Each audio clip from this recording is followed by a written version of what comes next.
Sorry. I'm sorry.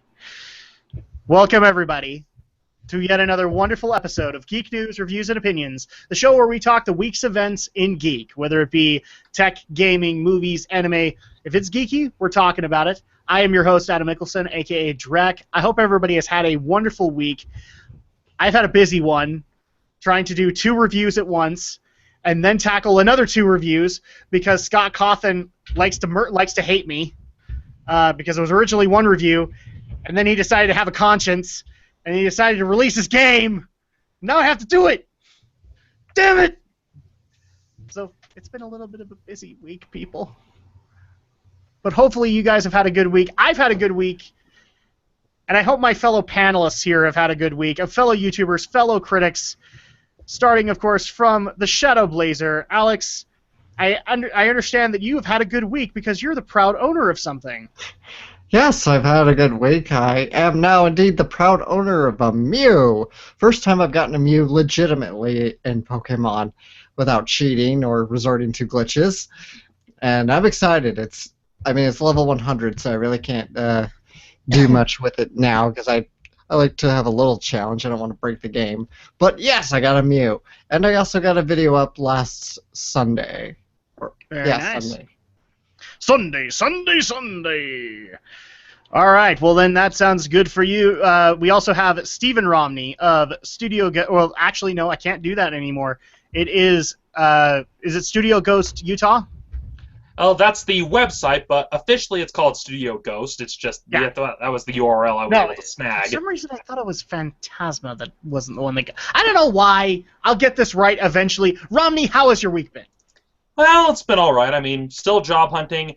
Have also been doing the research necessary to get a bunch of episodes of From the Shelf ready to go. I haven't shot any yet. I've just been watching and doing the write-ups, and some of the stuff I did the write-ups on were just a pain and brutal to get through, and I found out that capturing DVDs from a PS3 is not a good idea because of the stupid upscaling.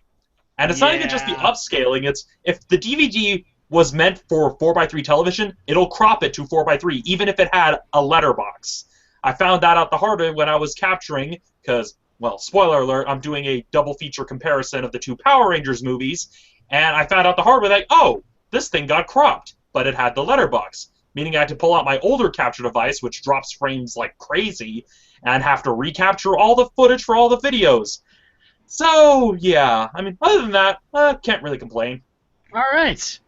I actually found it funny that a listener sent in a message just like suggesting, well, since you have all this free time, Romney, that I ought to fill it. And, well, I'm not going to do that too much, people. He's looking for a job, and a lot of people were saying, well, maybe you ought to make him do this and that and the other for the podcast. I'm like, no. Yeah, and the thing is, we tried, people. It just didn't quite work out. It's not just that. It's also, you need to actually be looking around for your livelihood. So it's nothing against. Romney does plenty for the podcast. Let's put it that way. So, in the meantime, though, we do have some stories this week, and boy, oh boy, do we have some stories this week. Again, this is a slow news week, people. So there was some interesting news that came out, but we gathered up as much as we could, and I have a feeling there are going to be points where we're going to sound a bit rantish, but we'll make it work. And if people might also be confused about my subtitle, I'll get to that later. I will get to that later, and people will hate me, but it's fine. So let's go ahead and get into the first story here, which is that Microsoft has made an interesting decision in allowing for cross-buying to happen between Xbox One and PC gaming. So the way that I understand this, at the very least, is that you could, when you technically purchase your copy on Xbox One, that it would be it would allow like a code to be able to be used on your PC. I don't know if that necessarily goes with Steam, but it would go with the Windows Store to that extent. Yeah, and this is specifically if your computer is running Windows 10. That's something that is also stressed, is that it's a specific feature that they're implementing into Windows 10. So if you don't have the upgrade yet and are looking to buy the first game they're testing this out with, Quantum Break, Yeah, well, then again, given that Microsoft is downloading Windows 10 to all of our computers against our will, well, you may end up with the upgrade sooner rather than later, unfortunately. The sneaky bastards. Yeah, so first of all, I guess I should have a problem with this only to Windows 10, but I really don't, because Microsoft's eventually just going to make you all go to 10. That's just going to be the way it goes. What? Over my dead body. Don't say that. HAL 9000 is listening. You don't want to do that. So, yeah. Not good. But, I mean, I like the idea of cross-buying, but frankly, I don't know how... Maybe Microsoft is the only person that could possibly make this work. I just because of the fact that you could do Windows 10 platform as well as Xbox One, because they are similar operating systems. But, like, do I ever see PlayStation working out an alliance with Steam? Yeah, no. Well, not with Steam machines. Yeah, not with Steam machines. There has been some crossover between Sony consoles and Steam, mainly in the sense of sharing trophies if you were to buy Portal 2. But that's the most that we kind of got with any collaboration between Steam and Sony, is that they're just like, hey, your games are available on our consoles. We'll allow people to sync up their Steam accounts so that way they can have trophies on both versions. And Valve kind of offered the incentive of, oh, if you buy it for the PlayStation 3, you get a free digital PC version that's linked to your Steam account. Yeah, and so I also noticed that this article also brings up that Sony has cross-buy. What they have, I don't consider cross-buy, because the problem is, like, your entire... Cross-buy, to me, almost embodies that you would be able to take anything in your download list and be able to play it on any of those consoles or on that PC. And so they do bring up that there's cross-buy for PlayStation 3, PlayStation 4, and PlayStation Vita. Not quite, because certain games are restricted. Like for example, the one of the things that is on my download list is that I play through the God of War games, and I got the big collection with the 2 PSP games that can be played on PS3. Does that mean it can be played on PS4? No. Can you play it on Vita? No.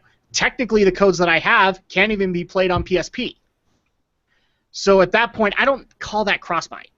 Yeah, I mean, a better example of cross-buying would be the PlayStation All-Stars Battle Royale, because that one was an example that you cross-bought and could play on your PlayStation 3 and your PSP, PS Vita.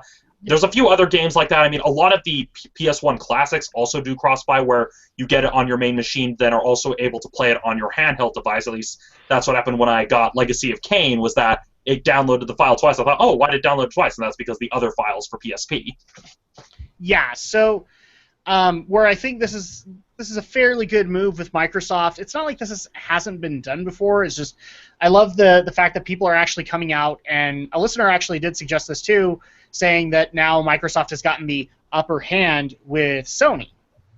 No, not really. They haven't even gotten the upper hand with Nintendo. Nintendo's technically doing this with granted unique properties, but they're doing it.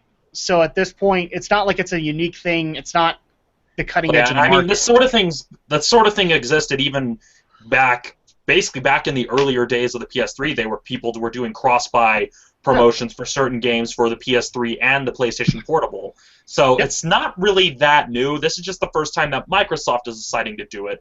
Because I know even Sega tried doing it to a lesser extent, but it didn't work out for them for a lot of reasons. But that's kind of just... It's nothing new. It's more not so much that they're getting the upper hand. It's more like, well, it's about damn time. Where have you been? This is more like finally you're getting up to the curve, kind of thing. Which is unfortunately what Xbox has been doing for quite a while. The only edge that I would actually say they have right now is the fact, like, I have a Xbox One Elite, which is with the solid state drive in there. That's never been done in a console, which is actually a really cool concept. But again, most of the stuff and kind of the repeating problem with Microsoft this generation has been, oh, welcome to the market here. We got T-shirts. Would you like one? Because they're the ones that come in last. Yeah, except so like, oh, we've got T-shirts. Would you like one? We kind of sold out all the popular sizes, so you've either got really extra large or child size. Yeah, pretty much. Alex, I know your feelings on Microsoft, and I know your feelings on Windows 10. But I'm just gonna go ahead and I'm gonna go ahead and tell Romney and myself to wear earplugs and I'm gonna let you go. So go ahead and give your opinion here. I shouldn't peek that bad. Come on. That's not what I'm worried about, good sir. I don't think I'll be screaming about this either, because mostly, again, it's like so many stories when it comes to Xbox. It's like, good, I don't care because I still have no desires to buy an Xbox because there's nothing I want to play on Xbox, really, that I generally can't get on another console or whatever. And it sounds like you guys are right that this is a bit of a Microsoft, you're a little late to the game here. Unless Microsoft manages to really, really refine it and make it the best cross-gen buy ever that anyone has ever witnessed, then maybe we'll see. But it's a little soon to tell, I guess. But yeah, it's just, okay, yeah, Microsoft, yeah, a little late to the party here, but welcome anyway. Pretty much. So, really not a whole lot that we can add to the story. Shall we move on to the next one here? Okay. This one I have a few things to say about, but not really, because I'm kind of surprised it took this long for Bandai Namco to make this move. So Bandai Namco has officially halted new arcade games development due to the arcade slump. Now, granted, I know Japan has not had a slump so like as much as the U.S. has had. Okay, so there's a little bit more of a market there, especially since the arcades are kind of mixed in with the pachinko stuff. So at that point, there is a market there, but I'm kind of surprised that they're now kind of realizing that there's a little bit of I guess there's a bit of a slump in Japan. Yes and no. I mean, there's a lot of various societal factors, but it's just more of a case of, I mean, this is only my theory.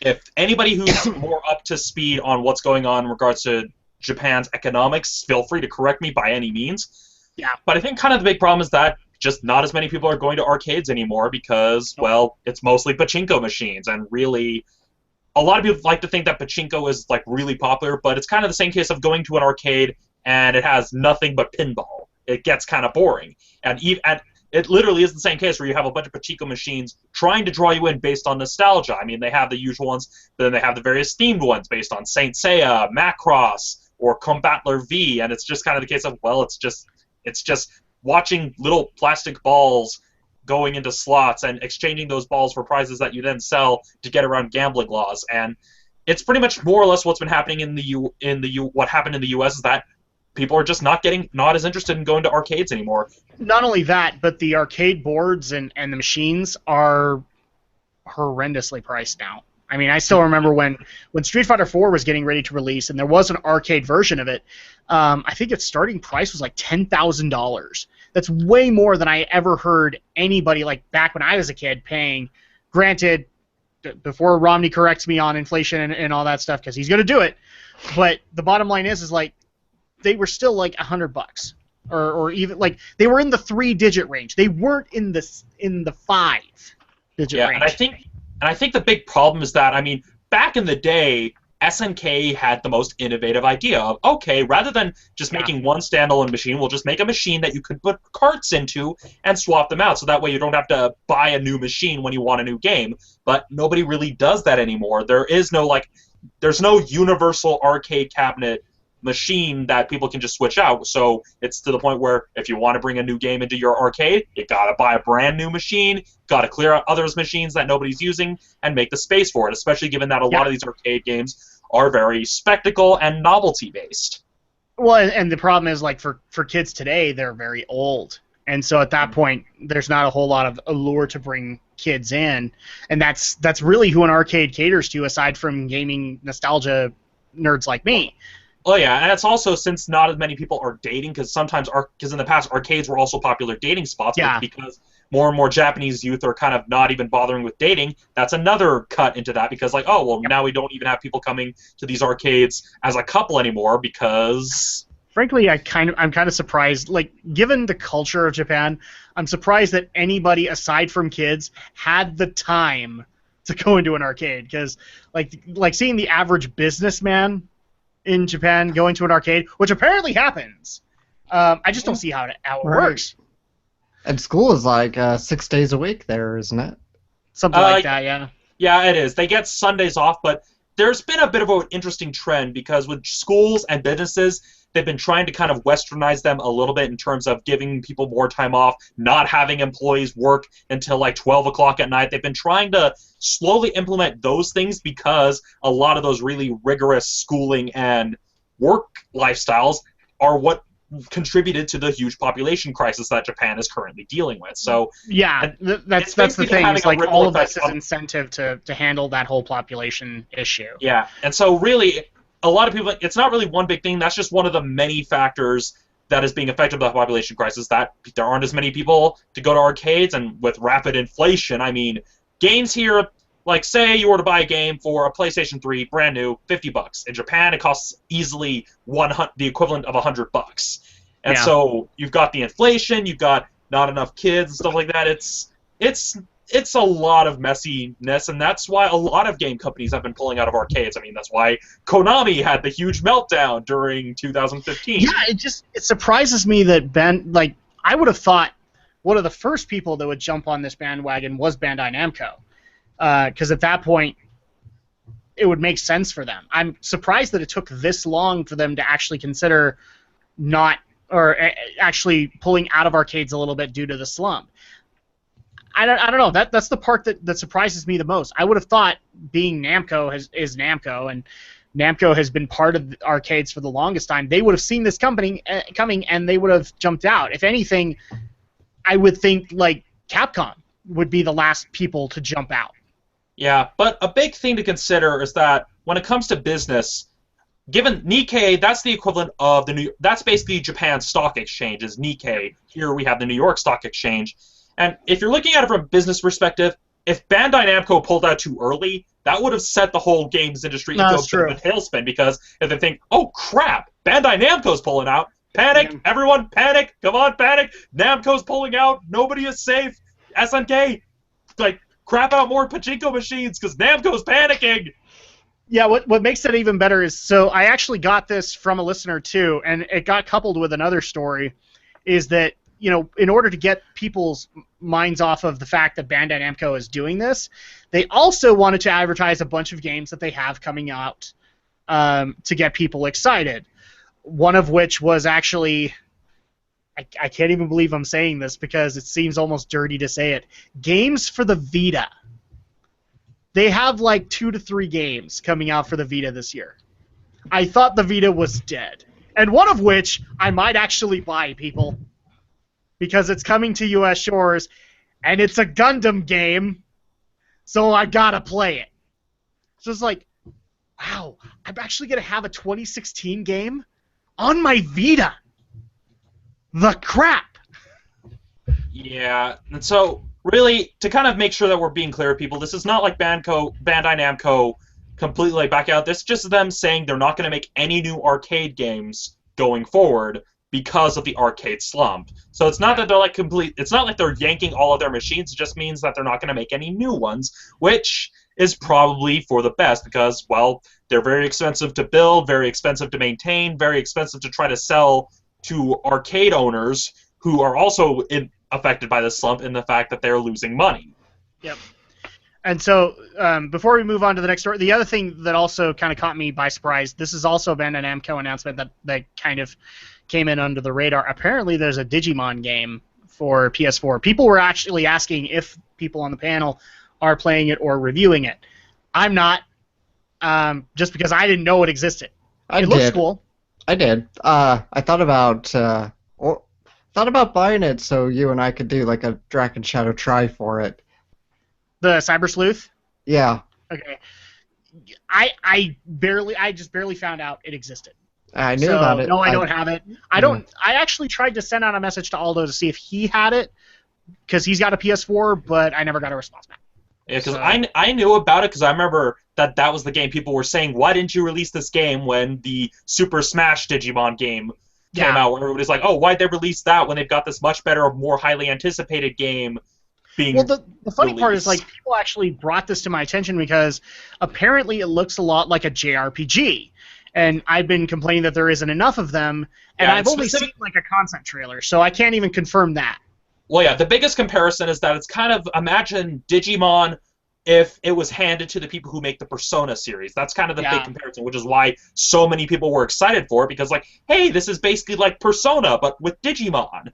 Which at that point, I don't know if I could even comment on because, well, dirty little secret. I think I may have touched a Persona game here and there, but I've never finished one. I can guarantee that.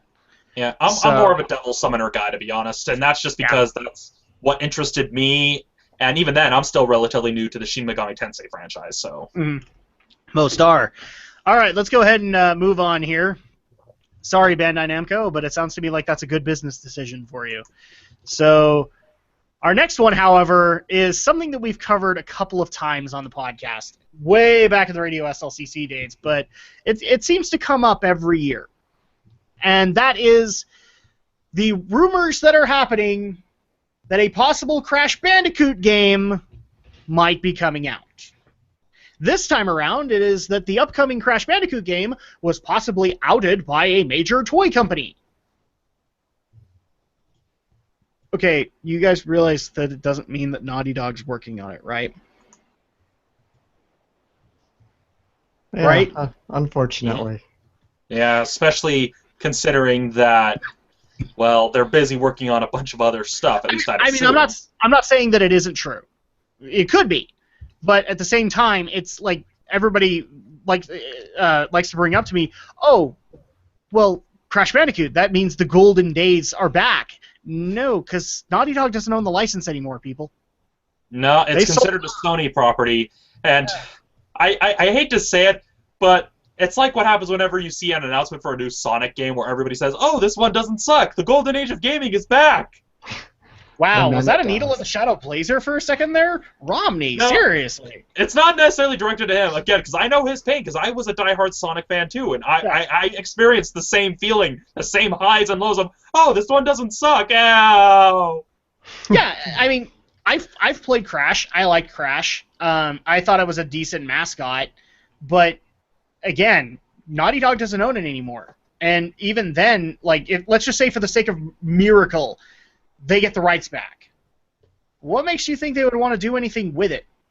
I mean, they're already, like, I swear, anything past 3 games, they want nothing to do with. Uncharted is like the freak of nature here, people. Actually, no, it's not. Because, technically, there has been 4th games in each series that Naughty Dog has ever done. Except most of them have been kart racers. Are you saying Naughty Dog has the opposite problem of Valve? They are able to count to 3, just not to 4?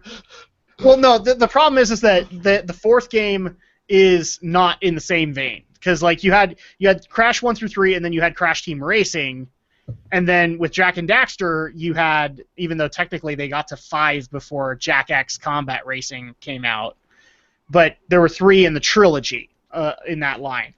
And Uncharted is the only one that doesn't have that vein, where Uncharted 4 is still based in the engine. So it's still based as an action-adventure game. All right, But so they can't count to 4, but they can count to Racer. It's like 1, 2, 3, Racer. Yeah, it's 1, 2, 3, balloon. It's probably just more like 1, 2, 3, vroom! Exactly, and I think we found our episode title here, people. 1, 2, 3, vroom. That makes no sense, but whatever. Well, it kind Episode of titles don't have to make sense! Well, thing is, it does kind of make sense. I mean, 1, 2, 3, you basically would have like the whole 3, 2, 1, go. It actually makes sense in that regard if you think of it that way, where, oh, they count up to 3 because they're just counting down until the cars start going. So yeah, I mean, I'm not going to criticize this. If Crash is coming, that's great, but it's not going to be Naughty Dog that works on it, and therefore, like, I've played Crash 1 through 3. I've not played anything after because I was afraid that any company was going to murder it, and from what I was told, that's exactly what happened. Is Crash has never been as good as it was when it was out on the PlayStation. So at that point, great, good on you. I would love to see Crash come back on PlayStation to be a mascot again, but my first questions would be, okay, who's doing it? Like, what team? Have we seen anything from them before, and is it good? Yeah, and another thing to consider is that a lot of the mechanics of Crash came about because of the limitations of the PlayStation, and so with those limitations gone, well, will the game be changed, or will it try to mimic the limited style? It's kind of like with the Silent Hill games, where the fog was part of the limitations, so that way they could have things render as you got closer to them and not have to have everything rendered all at once. But then with the HD collection and them removing the fog for no good reason, it ruins it. So that's another thing to consider, is that it could very well end up with a game that may have the characters, but will definitely not play the same way as many people remember. And that could also be a problem. Alex, normally you wouldn't care about anything other than Sonic, but I'm going to give you a motivation to care about Crash Bandicoot. It's a platformer. I should. No. I've got one for you. Do you actually, like, so here's a fun fact. Do you actually know what the original project title for Crash was? No, what was it? Sonic's Ass. Wow. Because they literally originally portrayed it as a Sonic game, and you were looking at it from Sonic's ass. What? Yes. So there you go. You have a reason to care. Strangest thing ever. Yeah, it was called the Sonic's Ass Project. That's so bizarre. So there you go. But your thoughts on rebooting Crash Bandicoot? Well, I think the problem, another kind of issue that we're facing in kind of an uphill battle, aside from the few strong holdouts like Mario, platforming, unfortunately, it's kind of gone cold as far as the AAA business really goes. I mean, platforming, it's found new life thanks to indie games and thanks to smaller titles, and sure, there's the retro revival with Ukulele, but it's really getting a lot tougher to find more of these high-end AAA platforming games. Crash Bandicoot came out at the height of the platforming wars when Sonic and Mario were king and everybody was trying to catch on and jump on the bandwagon. And so, is a Crash Bandicoot game impossible? No, of course not. I mean, Sony could easily relegate it off to a smaller third-party company like, hey, WayForward. They'd be great at it because they do great platformers. And I mean, Sony has other companies that they could definitely move Crash to. I mean, if Sony owns the property, they could ask Naughty Dog to do it. Mm-hmm. They could also ask Insomniac to do it. They could ask Sucker Punch to do it. They've got plenty of companies to do that.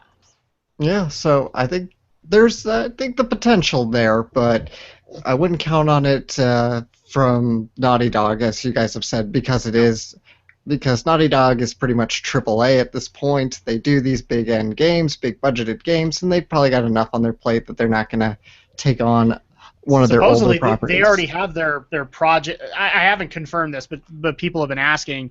They already have their next project after Uncharted 4 lined up. Supposedly it's The Last of Us 2, but there is talk that it is a new IP.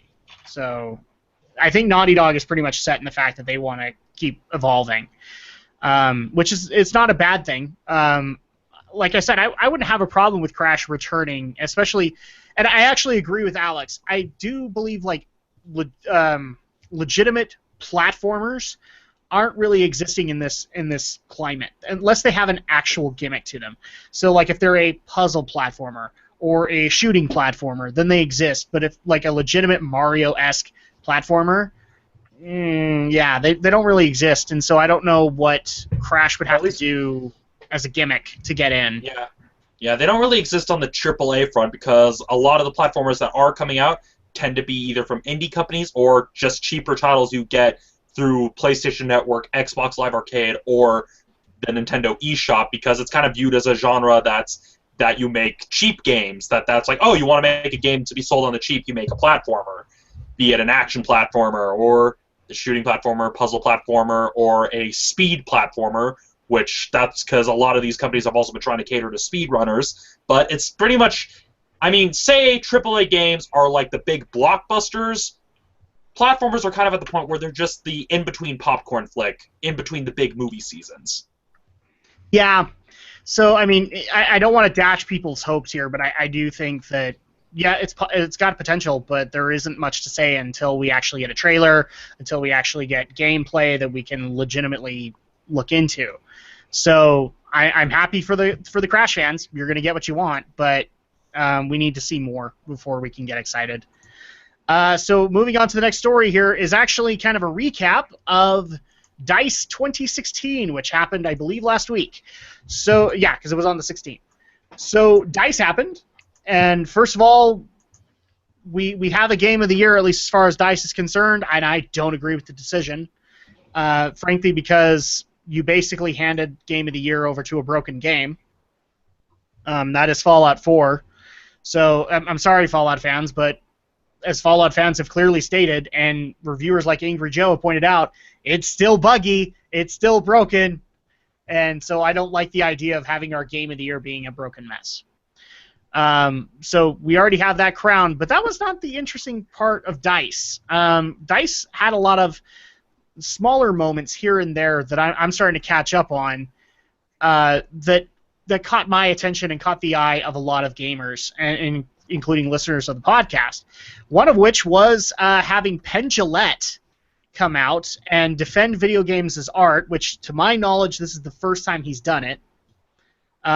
Granted, he's made a very contemptible game in Desert Bus, but he's for those of you who kind of need a refresher. Penn Jillette, you may know him as one half of the famous magician duo Penn and Teller.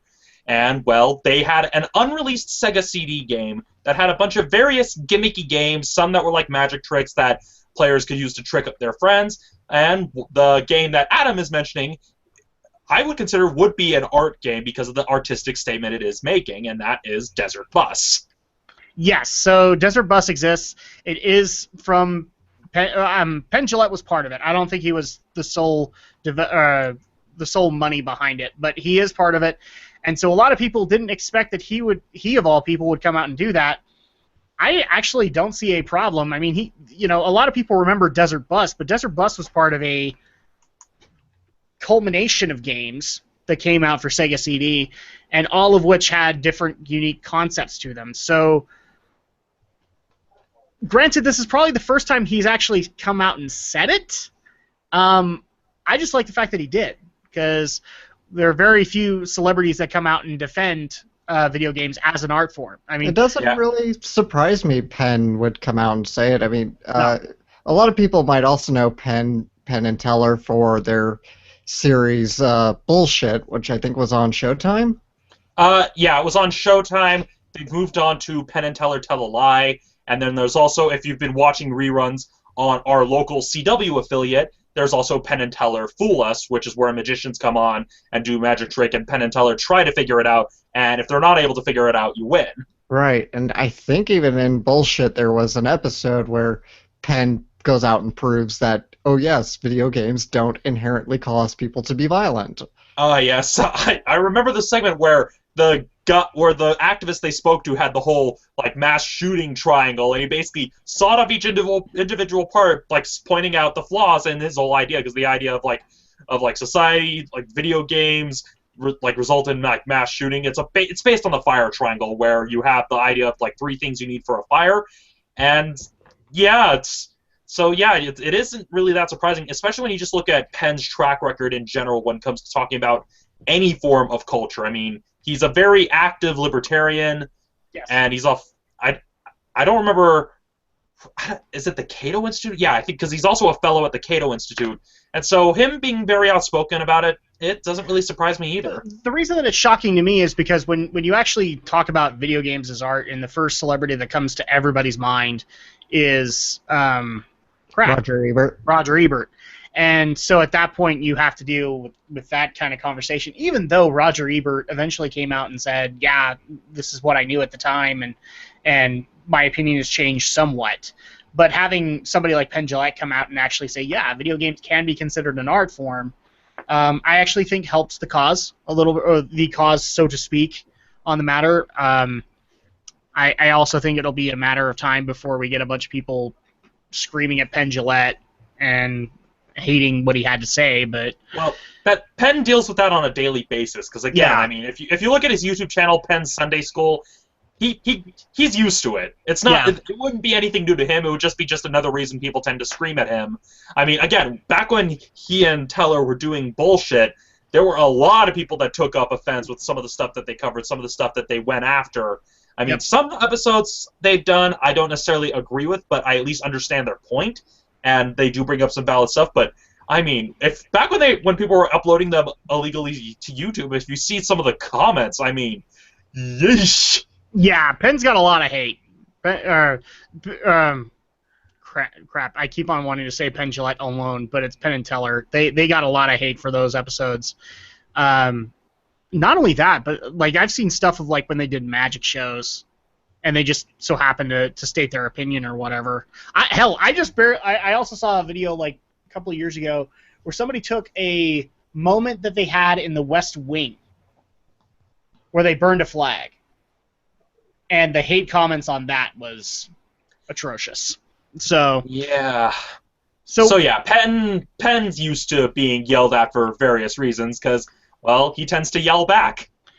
So Penn happened, but we also had another major moment at DICE that people wanted us to talk about. And that was the keynote address with Guillermo del Toro and Hideo Kojima. So let's go ahead and bring up the quotes here, people. Because, yeah, that happened. And, of course, the first thing that happens with Jeff Keighley moderating this thing is they get questions for, are you going to collaborate? Are you going to work on something? And so we got quotes from Hideo Kojima, and I think we also got some Guillermo quotes, too, for the matter. One of which was, I feel extremely free right now. I'm trying to make a game with a very small team. I'm doing exactly what I want to do. And so the first thing that came up to everybody's mind is, they're going to collaborate! Silent Hills is coming out! No. It means something's coming. I have every thought, people, that they're going to collaborate. That was not my problem. My problem was that people wanted PT2 or Silent Hills to finally happen. Those are owned by Konami. They can't do it. And it's not. And here's the thing too. You immediately assume it's going to be a horror game. It could be Pacific Rim 2, the game, for all you know, people. We don't know that. We don't know what ideas are brewing in their heads. I've already seen enough interviews saying Hideo doesn't even want to go a Metal Gear direction. Yeah, he's been trying to get away from that franchise for a long time. People don't realize this because that's why 4 was meant to be the last one, but then Konami wanted more, so it's pretty much Kojima was in the position that Sakurai is currently in regards to Smash, where he doesn't want to do it anymore, but he doesn't want to hand it off to someone else. Burned out. He doesn't like. I mean, he's even said in numerous interviews he literally planned out the Metal Gear games as if they were the last one, because he didn't want to do them forever. And the other people that want to bring up to me, oh, this is a great way for him to do Zone of the Enders or anything like that. No, those are owned by Konami. He can't do any of that stuff. And frankly, I don't think he wants to. I think he's doing a project with Sony right now that we don't even know what genre it will fit into, and immediately everybody is assuming Metal Gear clone. Have we thought that maybe he doesn't want to do stealth anymore? Have we thought that maybe he doesn't want to do horror? You know, for all we know, this is Mario, Metal Gear style. Hideo just looked in the camera one day and said, I feel like doing a platformer. That's what could happen here, people. I mean, it's not the first time he's gone outside of the more cinematic genres. I mean, look at Boktai. Boktai is just basically a top-down action RPG. Yeah. And so that was him also branching out and trying something different and new. Granted, it didn't really pay off because even in Japan, Boktai didn't really do that well, but... No, and also the problem was after Boktai, then Konami kind of made that claim of, well, stick to what you're good at. And occasionally developers want to branch out. They want to do something else with their talents. And so this opportunity with Sony actually allows for him to do that. He could do it. Everybody immediately assumed because of the Kojima Productions logo that it's going to be like a Metal Gear knockoff, that it's going to be a stealth game, or it's going to be based around the military. I'm going to laugh my butt off when all of a sudden we find out that it's about a cute little penguin. Oh, wait, no, he can't do a penguin. He already did penguins. A cute little dog out in the Antarctic trying to save its mother. Or alternately, watch when he decides to come out with a knockoff of Tokimeki Memorial, a dating sim visual novel. Oh, Jiminy Christmas, he could do that too, couldn't he? Wow. That's all, dude. I'd play that. For all you know, people, he could do a movie tie-in game of something that he reviewed in his 45-minute top 10 films of 2015. That'd be cool. And that was even something that people asked that was actually brought up in the discussion, Wow. kind of talking about like what movies and stuff he was interested in. Because the thing is, this was not like a press conference. This was basically a discussion on the creative process between Del Toro and Hideo Kojima. And one of the things they talk about is like, oh, why do some people work on so many things at once? Del Toro often saying like, oh, well, a quarter of my life has gone into projects that haven't happened. And so this wasn't a press release. This wasn't basically Kojima saying, here's what I'm doing now. It's just more of them talking about what inspires them, how they go about their creative process, what they're interested in. And it also was basically them talking about each other's work, with Kojima often saying like that he respects Del Toro as a filmmaker and a writer. And so it wasn't one of those press release sort of thing. It was just a discussion between two creative people about the creative process. It's kind of what happened at the first Comic-Con, where they had William Shatner and Adam West interviewing each other. Well, that, and also the other thing that people are making an immediate assumption about is that, let's just say for the sake of argument, it's a game. We don't even know it's a game yet. And then he has said he wants to do an anime, potentially. Yeah, he said he's wanted to do a film. There's a lot of things that Kojima wants to do, and Del Toro wants to do. And the other assumption that people make is, like, Kojima's immediately at the helm. We don't know that either. Del Toro might be at the helm while he writes. Or neither of them. Either of them might not be at the helm. They might just be on the creative end, putting the project together. Yeah, they could easily be executive producer and write the checks, And the other thing that I also found interesting, at least from the listener's perspective, is everybody brought this up from Kojima's standpoint. Nobody approached it from Del Toro's. It's like, what is Del Toro here, people? Chopped liver? Well, sadly, He's a director. I mean, say this, but the panelists, I want to make that clear, is just this has been my own experience talking with other gamers. Well, the interest between film and video games, there's a very small margin of crossover appeal when it comes to people liking certain movies and certain video games. I mean, in my case, I'm one of the rare exceptions where I like the very artistic, more ambitious films that you wouldn't even consider, but I also like the very mainstream video games. And so, to some people, yeah, Del Toro may be chopped liver because maybe they haven't seen Pacific Rim and they only know him as the guy who did Hellboy. Or Pan's Labyrinth is another one that gets a lot of popularity for him. Especially after Crimson Peak, a lot of people are just like, oh, that guy? Yeah, that's kind of the sad part there. But, I mean, again, I'm not trying to burst anybody's bubble here, but they were literally just spitballing in that. And I watched the conversation. I watched it. There was no hinting at a secret project. They're not going to the basement of some building to go work on Silent Hills. This was simply them as creators saying, oh yeah, I'd like to be able to do that. Do I know what it is? No. Do I have any idea? Nope. You're asking me to spitball on something. I actually, you know what? I would love a Del Toro Kojima anime. I'd pay for that. I'm just saying. My brain jumped to two weird places, like when thinking of Kojima, Del Toro, and anime in the same Pacific Rim the anime. That's not where my brain went. My brain went something more along the line of like Pan's Labyrinth done in the Madoka Magica art style. Oh damn it, no. Oh damn it, no. I mean, it would work because you think about it. It could explore a theme. I mean, you could basically take what they did in Madoka Magica, take something that seems innocent, that seems like, oh yeah, it's just a magical girl series, and then explore how really effed up such a universe would be. I could see that. See both Kojima and Del Toro working on it, because I mean, if you look at the arc that Otacon goes through of how he wanted to design and build giant robots, but then realizing that he is making giant weapons that their sole purpose is to deliver death to millions of people. So it wouldn't be that far. I mean, I could see Kojima exploring that sort of thing, especially when he tried to explore child soldiers in the Phantom Pain. I mean, we'd end up probably even something kind of like the Adi Shankar Power/Rangers film, except done by people who actually care about the genre. See, my problem with this whole concept is not because of the whole... I can already see Alex going, I'm totally going to watch it, and I'm totally going to bring Drac in on the matter. Nope. And here's why. Because I've seen This is the most cursing that I've ever done on a podcast, and I apologize, but you can get your kids out of the room.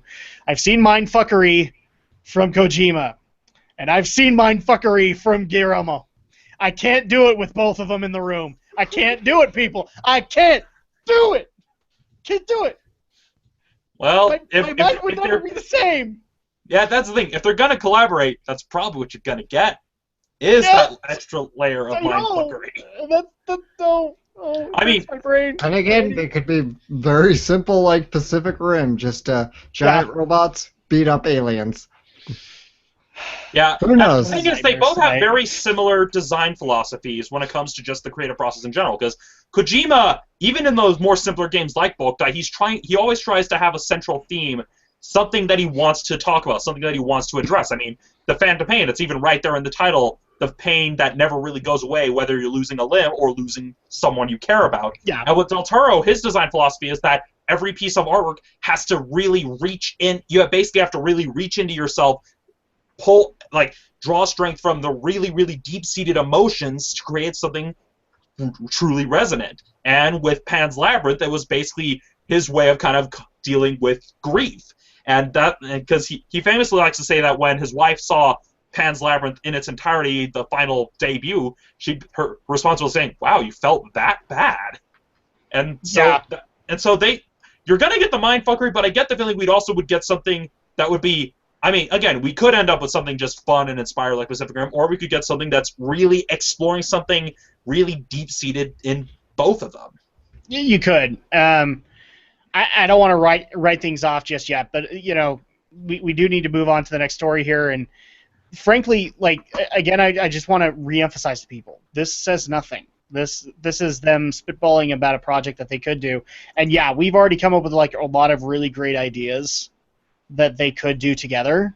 I'm sure there are some we haven't even thought of. I mean, we could easily flip this around and they want to do a Disney-esque animated something, something really kiddie. They could. They both have the prowess behind them to do it. Yeah, again, that's what Boktai was. It was basically meant to be a kid-friendly action RPG, and well, that's also something they both could end up creating.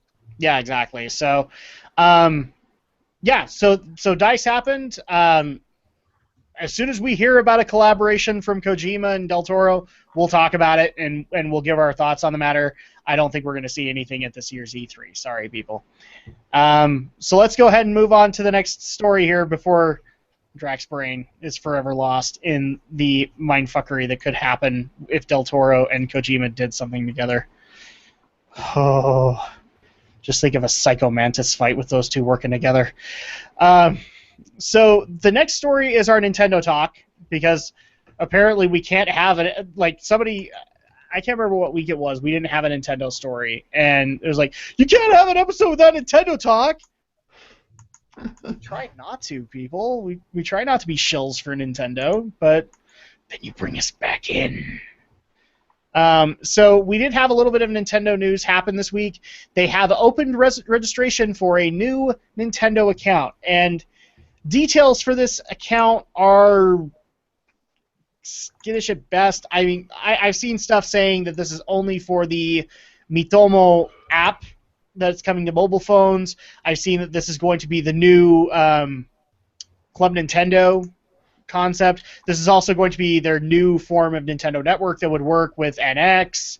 But nobody can really agree on anything on the matter. This just looks to me like a new Nintendo account.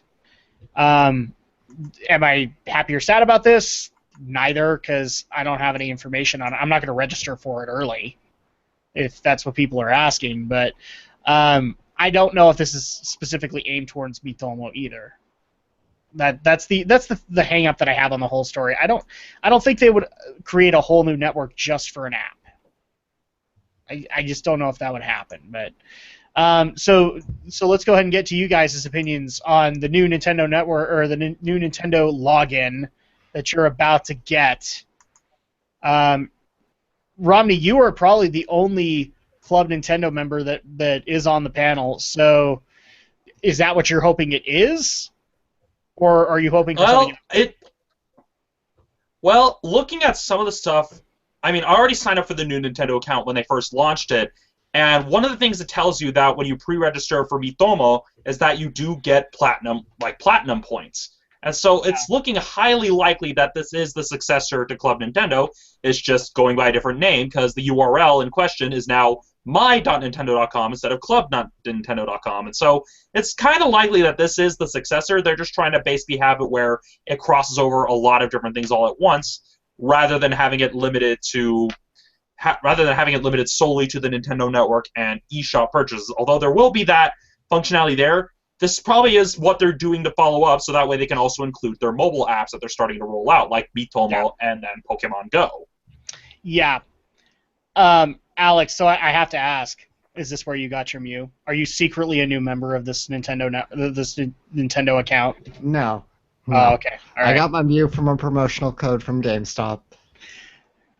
I was halfway kidding, but okay. Thanks for notifying that. But okay. So, you're welcome. Anytime. So your thoughts on this? I actually like the idea of. I actually think Nintendo will go with like My Nintendo for that. Well, there's just not enough information here for me to feel anything about it. Because I don't know if this is the next Club Nintendo member. I was not part of Club Nintendo, and I don't know if this is. What this is. I want to see a little more on it before I can really comment either way whether or not I'll join or just think it's weird or not. Yep. Now, this actually does bring up an interesting question that people have asked since we have covered Miitomo, is are any of us like actually remotely interested in getting Miitomo? I will point out for the record, some of us don't have smartphones, so you couldn't do it, but this is where I'm going explicitly on theory. Like, let's just say you did have one. Would you get Miitomo? I personally, no. But given the stuff that I've heard, it's not my thing. So it's nothing against it. I mean, I would be more interested in Pokemon Go than I would Miitomo. Nothing against it. Romney, what about you? Like, if you had an iPhone or an Android phone, would you get it? Well, those of you who are watching on the Hangouts can see on my lower third I actually did pre-register because I actually do have a smartphone. And for me it's coming in blurred. Well, yeah, and so I am giving it a try because I am genuinely curious, but the main reason I pre-registered is because it said, oh, pre-register and you get platinum points. And so I pre-registered just to see, okay, what will these platinum points lead? Is it going to be similar to me getting some nice swag from Nintendo from being an early adopter? And so, I'll give Miitomo a try. It's not like you're having to pay for the app. It's just like a free app. And so I figured, couldn't hurt to give it a try. Yep. Shadow Blazer, if you had a smartphone, would you get Miitomo? It's as I just said. I don't know yet, unfortunately, because there's not enough information. Yeah. I've just given what I've read about it, like where it's Mise on Parade and stuff like that. That's just not in. I don't do that on my Wii U. So it's not likely I would do it on my smartphone. So. Yeah, it looks kind of like, from what I looked at the screenshots, it looks kind of like a mixture of the Street Pass Plaza and Tomodachi Life in the sense that you can ask like custom questions and get like kind of survey stuff like that. It seems very similar to those types of programs in that regard, where you pass by another person using Miitomo or communicate with someone using Miitomo and get. I don't know. That's kind of what it looks like to me, and, well, Yeah, exactly. So there isn't a whole lot more to add to the story, so let's go ahead and get into the entertainment portion of this evening, where we do have some silliness to talk about, and also some seriousness to talk about. Oh, I guess I should also get into this, because we actually just got this as a last-minute entry. So listeners actually just brought to my attention the story about Warren Spector being the director for System Shock 3. My thoughts, I didn't play System Shock 1 or 2. I've played Epic Mickey, so I've played something from Warren Spector, but I have no thoughts. Do you guys have thoughts? Probably not. Not really. No. Yeah, that's what I thought. Maybe Aldo would. I think Aldo's mentioned System Shock a couple of times, so we'll try and get him next week when we have a little bit more information on it. So let's go ahead and get to the first story of the entertainment portion of this evening, which is Star Wars Episode 8 castings. We have them. We're going to talk about them. Are they weird? Are they awesome? Well, we don't know yet because we haven't seen the movie. Namely, we have 2 new ones for Benicio del Toro. He has been cast. I'm just curious, like, random thought here. Are Guillermo and Benicio related? They're not. Okay. They're not related. They just have the same last name. It's like having two guys named Smith. They're not necessarily related. They just happen to have the same last name. Sorry, random thought. I don't know why I did that. Wait, believe me, I got that question a lot when I was doing my Monster Clash video on the Wolfman, which featured the one with Benicio del Toro. So I've had to answer this question a lot. In fairness, the movie business is a small, tight-knit business. It's not unusual to have family members. Yeah, but sort of the big difference, though, I think that Benicio is from Spain, whereas Guillermo is from Mexico. No, Benicio is from Spain, I believe. Yeah, I think he's either a Spaniard or an Italian. No, he's a Spaniard. Yeah, because I know Guillermo for sure. He's from Mexico. And, well, much like names here in the U.S., there are names in many countries that are basically very common surnames. I mean, Del Toro, it probably just means of the bull, which means that maybe their ancestors were probably bullfighters or beef farmers or ranchers of some sort. Name etymology is weird. That's a different topic for another show. So. I was just going to say, I'm kind of surprised Aldo's not here, and yet we went on a tangent. Benicio del Toro, born in Puerto Rico, San Germain, Puerto Rico. Wow, that would technically count as a Spaniard. Well, sort of. Puerto Rico, kind of in one of those gray areas, because it's owned by the U.S., but it's not officially a state because of some really, really stupid laws. Never mind. For some reason, I was thinking of Portugal. I don't know why. But there you go. So, Puerto Rico? No, he's not a Spaniard. Sorry. Yeah, so back on topic. Back on topic, people. That was dumb. We got off way off topic. Like I said, I'm kind of surprised. Aldo's not on the podcast tonight, and we went on a tangent. And by the way, I actually forgot to say, Aldo is not joining us tonight. He's got some other things going on tonight. So we will still cover all of his stuff so you guys can get on his case and ask why he wasn't here to get us on more tangents. So we have Benicio del Toro. If I'm murdering his name, I'm sorry, people. And then we also have Laura Dern cast for Star Wars Episode 8. And there's also another announcement on here of an unknown actor by the name of Kelly Marie Tran, who's also been announced as being cast in the film in an unspecified role. Yes. But then again, according to the article that we have from Variety, we don't really even have their roles, do we? Well, what's been confirmed is that Del Toro is... An earlier report says that Del Toro is going to be playing the villain of Episode 8. Confirmed. He is the Andy Serkis character. No, he's not. He's not. He's probably going to be another First Order general. What, am I jumping the gun here too quick? Probably. It could be. So, and then Laura Dern, I don't think we know anything on her character yet either. So... Great, good on you. We have some castings, aside from the castings that we already knew, but it's kind of hard to make any kind of assessment on either of these three when we don't know what character they're playing. Yeah, but we can at least comment the fact we got. Obviously, we can't really speak for the new unknown here, which is fine because Star Wars has always worked with a lot of unknowns and lesser-known actors. But for Del Toro, and we got Laura Dern as well. We got two pretty solid actors. I'm excited to see what their roles are going to be. Yeah, I mean, Laura Dern, I loved in Jurassic Park, and Benicio, his most recent stint in Guardians of the Galaxy was beautiful as far as I was concerned. I thought he did a really good job with it. But I can't really... I don't actually know a lot of Benicio's career. A lot of his stuff has kind of slipped under my radar. Yeah, that's mainly because like what I've seen from him. Well, yeah, he doesn't do a lot of genre stuff. I mean, most genre stuff he's done has been Guardians of the Galaxy, The Wolfman, but he's also done a lot of independent films like Sicario, and like Traffic was one that he got an Oscar for. So he's definitely one of those actors that doesn't do a lot of mainstream movies on a regular basis. Yeah, and, I want to say the last time I saw him, like, I know of Sicario, but I mean the last time I even saw him on any kind of movie poster or whatever, I can't even remember what the name was called. It was called The Hunted or something like that, and it was with him and Tommy Lee Jones, I think. And so, something like that. Yeah, so it was like, that's cool. That was an interesting way to introduce him, but yeah, I can't really say I've seen a whole lot from him. I'm excited though. I like what he does. I like his acting. So, and to people who are interested in Kelly Marie Tran, I'm actually looking her up right now. So she's apparently part of the College Humor cast.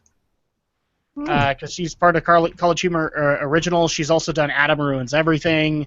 Yes, this Adam. He ruins everything. No, the other Adam.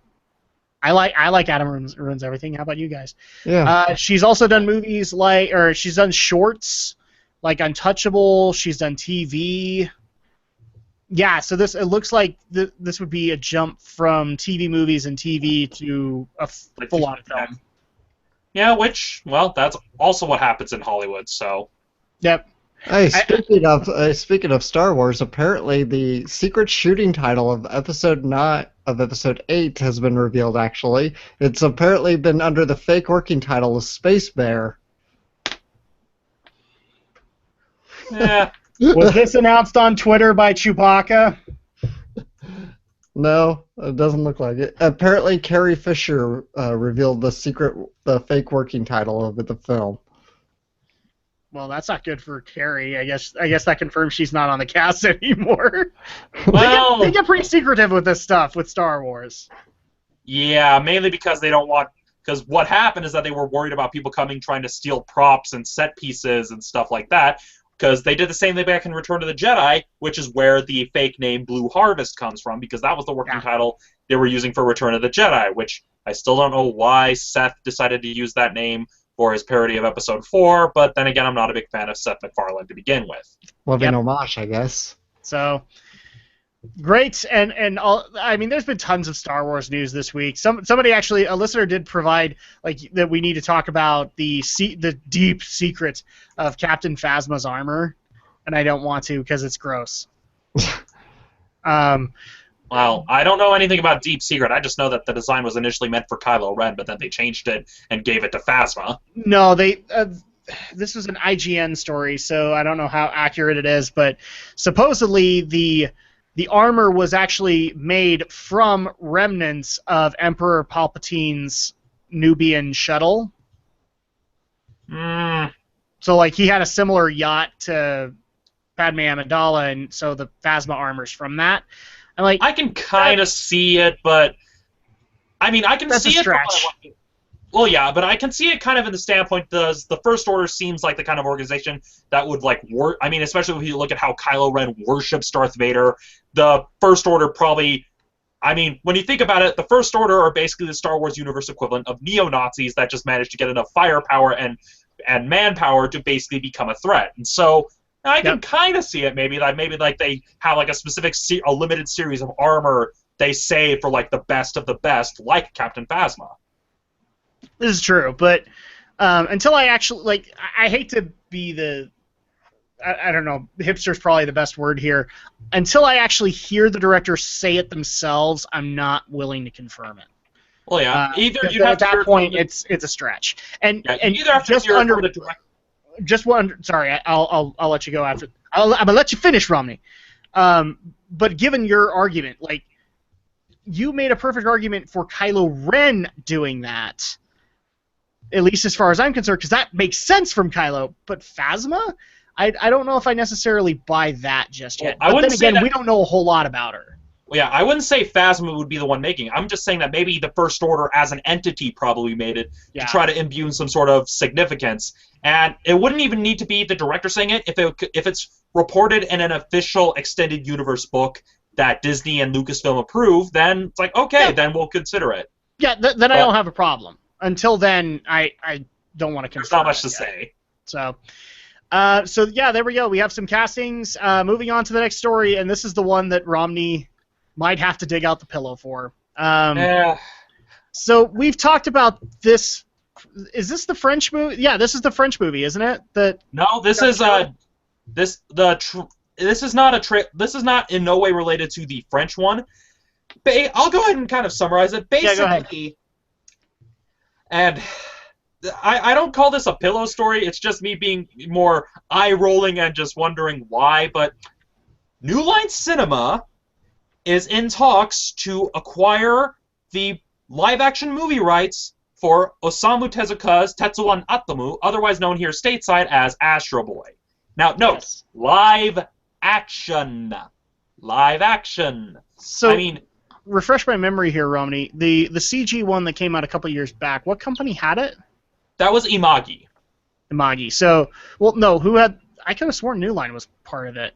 I don't know. I don't think they No. had the distribution rights. It Okay. looks like you're right. Hong Kong animation studio Imagi produced the computer animated film of Astro Boy with distributor Summit Entertainment in 2009. Oh, Summit. Okay. So, yeah, this is a whole other thing, and yes, it is a live-action adaptation of Astro Boy. I'd like to point out that even though the panel provided this story, a listener also brought this up simply because of our previous thoughts on other anime that are being adapted live action to the big screen. Yeah, and We want to know if this changed our equation on the matter. Nope. I mean, especially when you consider the fact that the writers for San Andreas are being hired to pen the script.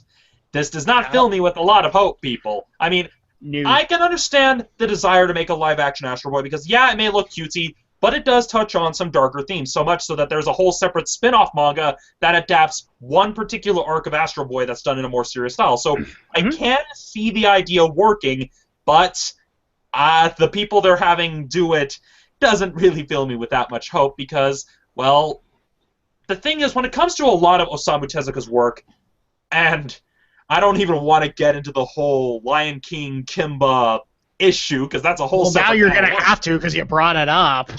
I'm just going to mention, I'm not going to go into that, but the big thing that a lot of people tend to misunderstand about Tezuka's works is that Tezuka was not Walt Disney. He did not always present these squeaky clean versions of stories. He often tried to balance both the light and the dark to a lot of his stories. That's when you look into the origin of Astro Boy. He's literally an android that was created by a scientist to try to recreate his dead son, but then when he realized that it just wasn't working, he literally just threw the kid out. And the kid found his way to this other scientist who more or less was the inspiration for Dr. Light, and that it's just, despite the cutesy art style, it can get into some really, really dark places. I mean, because I was even looking at this after reading through Phoenix, and yeah, that's something that I think a lot of people misunderstand about Osamu Tezuka's work, is that there's that balance of light and dark. That's one of the reasons why I don't really like the Imagi animated version, because it also kind of misunderstood some of that. I mean, they tried its best, but it's very much a Eastern philosophy of storytelling versus a Western philosophy of storytelling. At least that's the thing with me, and that's also the kind of the problem that a lot of people have with Lion King and how it was more or less a ripoff of Jungle Emperor Leo, known here as Kimba the White Lion. Well, and here's the thing, like, without the history aside, the main problem that I have with this concept is, and I swear, New Line, you know better, is this is an anime, and it's not being animated. It's being live action, and here's the thing, too. Nothing against... I think certain properties would work live action. I actually would say Ghost of the Shell would work better than this, and simply because of the animation style. People look like legitimate humans. But there's a reason that Romney here brought up Mega Man. This is actually... Astro Boy is one of the considered inspirations for Mega Man, and part of that is because of the art style for it. Nothing here remotely looks, aside from like a character or two, human. And so at that point, that's my biggest problem, is it's not going to be live action now, is it? It's going to be CG. Because that's the only way you can do Astro Boy, as well as the villains for Astro Boy. So at that point, say it's CG and do a CG movie. Even better, do this as a 2D movie. I want to see a 2D animated movie, damn it. And this is a great property to do it with. Yeah, problem is Warner Brothers closed their animation arm because they were stupid. So of course. And again, I'm not against the idea of a live-action Astro Boy in general. I think it could be done. It's just, I saw San Andreas. I was not impressed. And no, so, you need better writers than this, and you need a better cast for it. I mean, if he were still alive, I could see Stanley Kubrick doing a live-action Astro Boy, because that's more or less what AI almost was, is that it commented on a lot of the same themes that Astro Boy comments in regards to robotics. I mean, if you want to do a live-action Astro Boy, you can't expect to do the same cutesy style that the nostalgia dollar will get you. You need to go more the serious Stanley Kubrick level of actually exploring.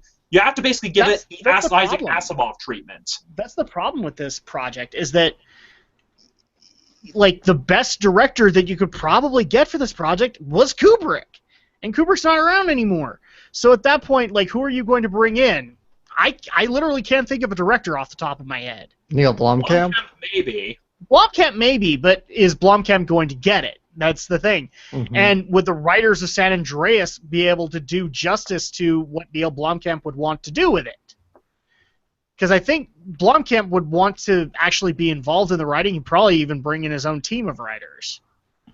So already I would actually dare say just get rid of these people, go get Neil. But that's such a shot in the dark that I don't know if you could make it work, and I can't think of another director that could. I don't even think people might bring on Guillermo because of his love of anime. I don't know if I want Guillermo doing this. Guillermo might. That's the problem, is that just like Bromney has said, I'm sorry if I'm saying it wrong, people. I say Tezuka. Tezuka had that balance. And it felt always like, I hate to quote Galadriel, but the quest stands upon the edge of a knife. If he went but a little in either direction, it screws up the balance of the series, of the manga, of anything. Later Astro Boy animes have had that issue too. So at that point, I even think Guillermo would slant it to dark, and then at that point you'd lose it. So already I have like 10 different worries for this Astro Boy title. But yeah, it's happening, and Warner Brothers is behind it and putting New Line behind it. Does this mean we're going to get some Weta Digital that's sci-fi based, or Weta Workshop props that are sci-fi based? I don't know. I think ILM is more likely. Yeah, I'm afraid of that too. Yeah, because looking at it, the other major studio that's involved in this is the studio by the name of Animal Logic. Their main credit that's listed is the title sequence for the Animatrix. This doesn't instill faith, people. This doesn't. Oh man. And actually, one other clarification, because I don't know if you actually mentioned this or not. Tezuka actually did get inspiration from Disney, I think. No, was it the other way around? No, he got inspiration from Disney. I mean, if you look at... I couldn't remember if you mentioned that or not. I didn't mention it, but there's been a bit of a back and forth between the actual people, Walt Disney and Osamu Tezuka, because the designs for Astro Boy and the female equivalent Mao were based on the designs of Mickey Mouse. And Walt Disney even mentioned, while he was alive, saying that he wanted to try adapting some of Tezuka's stories as animated films. That's the start of the whole Jungle Emperor Leo Lion King debate that is still raging today, because Disney is trying to deny it, but a lot of the people who worked on the film are outright saying, yeah, we've got ideas from... Again, I'll find up the website that talks about this at a later time and link it, because I don't want to get into it here, but it is actually pretty fascinating when you look into a lot of the details. Yep. So, with that said, final thoughts on this live-action Astro Boy that's being done. I can't hammer anything aside from I don't think this should be live action. I think it's going to be CG in the long run, so just say it's going to be CG. That's kind of my viewpoint on the matter. Then let's go ahead and get into the story that I think all of us are kind of clenching about, but we're going to get into it because, well, this has been a big thing that's happened this week, and for good reason. So, holy crap. So, panelists, listeners, you all brought this video to my attention. And you didn't even need to bring it to my attention because I got the notification, and I watched it. And that is the Nostalgia Critic just recently put out a video which he collaborated with other YouTubers that have had the issues that he has had on his channel. I'm not remembering the channel. Let's see if I can actually bring it up. One of them was I Hate Everything. I Hate Everything, and then the other one was Brad Jones also makes an appearance in it, and then also Adam from Your Movie Sucks. Or Your Movie Sucks, was also in the video, and it's called Where's the Fair Use? And so at that point, it's basically the Nostalgia Critics stepping in with these other YouTubers to explain this is the crap that they're having to deal with on their YouTube channels, and that it's completely uncalled for, and it's completely stupid, and the fact that fair use plays so little into these arguments. Fair use is supposed to protect the content creator from big companies that are making these really stupid copyright claims on YouTube videos. Mm-hmm. And so at that point, they created this video, but they also created a hashtag, "Where's the fair use?" And I will say they should have just put out "Where's the fair use?" and instead they put out WTFU. So, funniest thing, they got a couple of other people who was like, "Yeah, what the fuck about this?" So the first thing they got asked of us is where our viewpoint is on where's the fair use. Well, I think we've made our opinions pretty clear in previous videos. Yes. We're all pretty damn tired of the content ID system of YouTube. And not even just that, it's the fact that these companies who make these copyright claims, often these illegal, fraudulent copyright claims, don't suffer any penalty whatsoever. And that's the real ridiculous thing for me, is that these companies that make these claims, even though these are reviews that is protected under the Fair Use Clause of the United States Copyright Act and upheld by the Digital Millennium Copyright Act, and even has a precedent in Lens versus Universal, yet there's no penalty. Like, I mean, we as content creators get all the penalties, but what about them? Yes, and that's the biggest problem here, is that, granted, okay, I get the argument from their point of view. There are literally people who will pirate full-on movies and put it up on YouTube, okay? We actually just barely had an incident where somebody pirated an episode of Geek News and put it on their channel, which is freaking hilarious when you consider like all the other stuff that was on that channel. They put us right, I'm not kidding, they put us right next to Glenn Beck.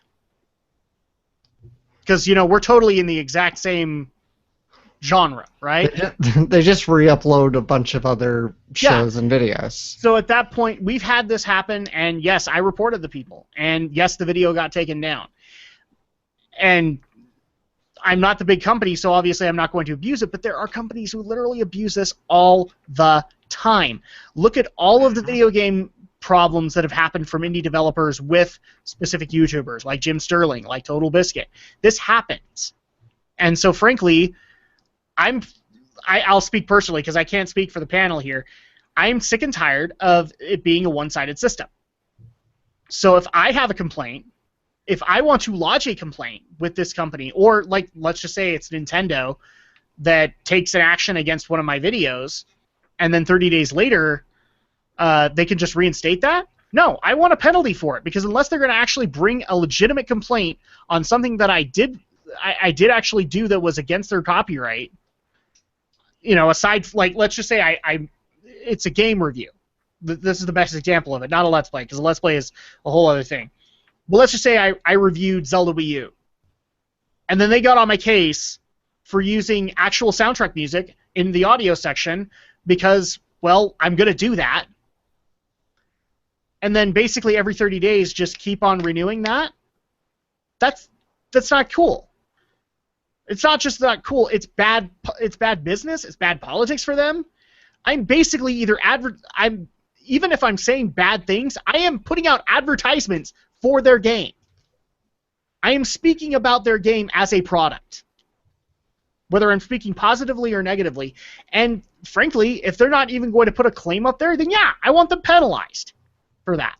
They should be penalized for that. I'm penalized for that if I do that. So, yeah, I mean, I hate to do the trademark here. Where is the fair use? Yeah. Because you can't use it. At least as far as YouTube is concerned, once the automated system kicks in, fair use just can't be used. Well, yeah, and that's a big problem that I've been noticing with a lot of crap like this, is that everybody wants to automate everything. But this is the best example of, no, you need humans to look this stuff over to make sure it's not being abused. You can't automate all of this crap. You need, nope. I mean, Google, you've got the money, hire some people. Hell, have even some people interning at Google look at these claims and actually validate them instead of trying to let the machines do all the work, because it's obviously not working. One thing to add to your idea here that I actually got brought to my attention that somebody actually asked that they should do that they should hire like a human team to watch these videos and make sure that they are following or not following that particular copyright. And their excuse was basically, well, we'd have to hire a team of lawyers. The crap? You wouldn't have to hire a team of lawyers. You'd have to hire a bunch of people to watch the videos and say, yes, maybe you'd have to hire one lawyer in there. One corporate lawyer to basically, when they have their claims, it gets reviewed by the lawyer, and then at that point it either stands or it doesn't. Okay? Which they made the whole excuse like we'd have to hire a team of like 30 lawyers. No, you wouldn't. You really wouldn't, people. You'd have to hire people to watch videos. Mm-hmm.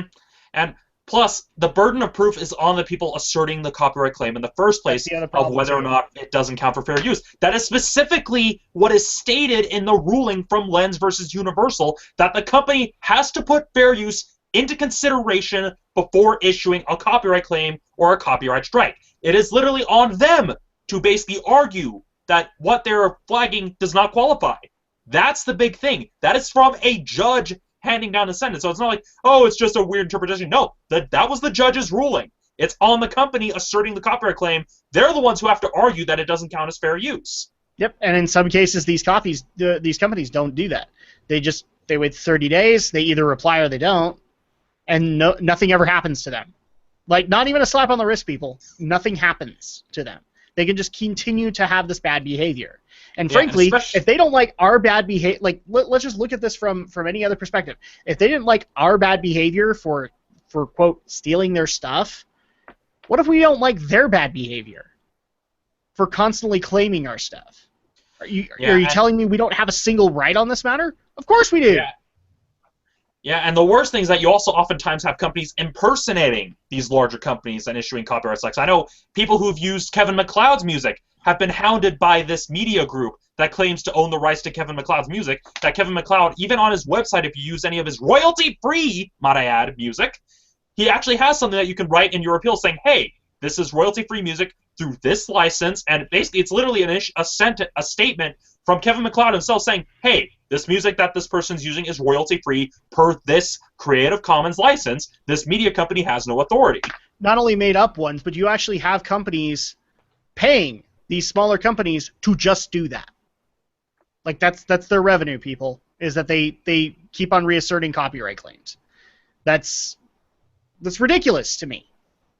It's absolutely ridiculous. So, I will say honestly, from my end, I have PM'd, I've private messaged Channel Awesome to see like if they have an official effort or something like that going on that I can join onto. I haven't got a response back. I'm guessing it's just whomever wants to say where's the fair use can do it. I just don't want to do it unofficially or anything like that. But I can also only speak for my own channel. Am I speaking for the podcast? No. It just so happens that the podcast is on my channel. So, Romney and Alex, your viewpoint, like, would you guys actually stand with the Nostalgia Critic and others on where's the fair use? Of course. Of course. Yeah. So, just this week, I've probably gotten like 6 content ID matches that I'm throwing disputes at right now. Yeah, exactly, and that's you know, a lot of people thought the Nostalgia Critic was joking that they come in every other day. No, for people who have that many videos, they come in every other day. Yeah, I mean, that's the reason why I haven't actually that's the reason why From the Shelf has been taking so long, because it's because I've been worried about trying to do that show because of a lot of this crap. I've even been looking for other websites to host those videos on because I don't want to deal, pardon my language, but I don't want to deal with this shit. No, well, it's an undue hassle that all of us have to deal with, and it's ridiculous. It's gotten to the point of just absolute. I can't say it enough. It's gotten so ridiculous at this point. I would literally want the bigger companies to look at it from their perspective. How would you like it if we constantly hit you with claims and then just waited the 30 days and then just reinstated them for no reason? No reason stated. No evidence given. You get nothing done, and therefore you make it so that we can't get anything done, especially when a channel has a strike. Like a strike on my channel, I mean, live streaming would be done for me. Videos probably wouldn't be going up because I'd have to go seriously overhaul every stinking video I have, like in the can, ready to go, to be 15 minutes. And a big company can do that at any time. Just legitimately. I'm like the one person I think here that has actually had, well, I probably am not the only one, but like that has had a legitimate claim from a company that I did bow down to, and that was Blizzard, because I did show off their opening ceremony for BlizzCon. I'll admit that I did that, but then I get ones from like Germany that are constantly refreshing because I use this particular track, this particular game. Oh yeah, and that's another issue that YouTube needs to deal with the fact that you're getting it from a lot of these companies that are outside. I mean, I can understand if it's a video violating copyright law that comes from the country in question. I mean, my first episode of From the Shelf got flagged by an Italian anime distributor. And, well, I can understand if, say, the video was made in Italy, because I'm not exactly sure how intellectual property laws function in the European Union, but I can understand if they were going after a video made in that country, because that could actually affect the licenses. But yes, here in the United States, they have no power. Yamato Animation doesn't distribute anything in the United States because they're based in Italy, and thus they have no jurisdiction. Now, I actually looked at Anime America's topic on it, and they say the best way to get around claims like that is that you have to block your videos from Italy, but, well, that's unfortunate. But that's blocking on audience. So it's like, do you want to do that? You know, that's one of the things that, so people don't know, me and Alex actually do have a separate channel where we do Let's Plays. A lot of claims for our stuff is like from Germany and from outlying countries on this particular track in this particular game. And while I get that, and yeah, I could just block them off. In fact, I think in some cases the videos are blocked off in those countries, aren't they, Alex? Yep. They don't even show. So at that point, I don't even have a choice in the matter. But to say that I just blocked the video, I didn't even realize I had German watchers. So why would I turn a blind eye to that? That's the dumbest thing ever. At least as far as I'm concerned. And a lot of these are auto-flagged by Content ID. So, wow. Have we preached? Like, are we still on our soapboxes here? I think we've talked about this issue. You know, we talked about it last week, I think, even before we talked about it at least once a year. You know, when it comes up. So yeah, we're all in agreement. This system needs to be overhauled. It needs to be fixed, and it's time to do it now. Google, it's enough. Enough is enough. Clarify: the system doesn't need to be overhauled. The system needs a human element. It needs to be overhauled. I think it's really ridiculous as it works is now. Yes, it needs the human element, don't get me wrong, of course. That's part of the overhaul process. Yeah, it needs the human element, and there needs to be penalties for these companies that issue fraudulent copyright takedowns. That's the biggest problem. There needs to be strikes for them. Mm-hmm. And I mean, especially if you look at there needs to be incentive from them to actually have to pick their battles wisely. Yeah, I mean, if you look at what happened to the channel I Hate Everything and how the director of Cool Cat was basically hounding him, trying to get all his videos taken down. Yeah, and the guy even put up YouTube, like they were YouTube videos, right? Yeah. Just ripping him a new one. Yeah. That's what I'm talking about, people. I mean, it was I Hate Everything, right, that did the Cool Cat review? Yeah. Yeah. He was reviewing a film, or in this case a show, and the creator came out, didn't like what he had to say. It's very clear in the videos. I've actually watched one of them. It's very clear he didn't like anything that the guy had to say, and put up the claim. Which is kind of ironic too. Ironic because what does that sound like? What I just described it. What does that sound like to you? Day one Gary's incident? Mm-hmm. Does it sound like that one zombie game that Jim Sterling talked about that had the Google blood effects? We didn't stand for that, now did we? But yet YouTube stood by while this guy got on a pedestal, called this guy a piece of shit, and nobody had a problem.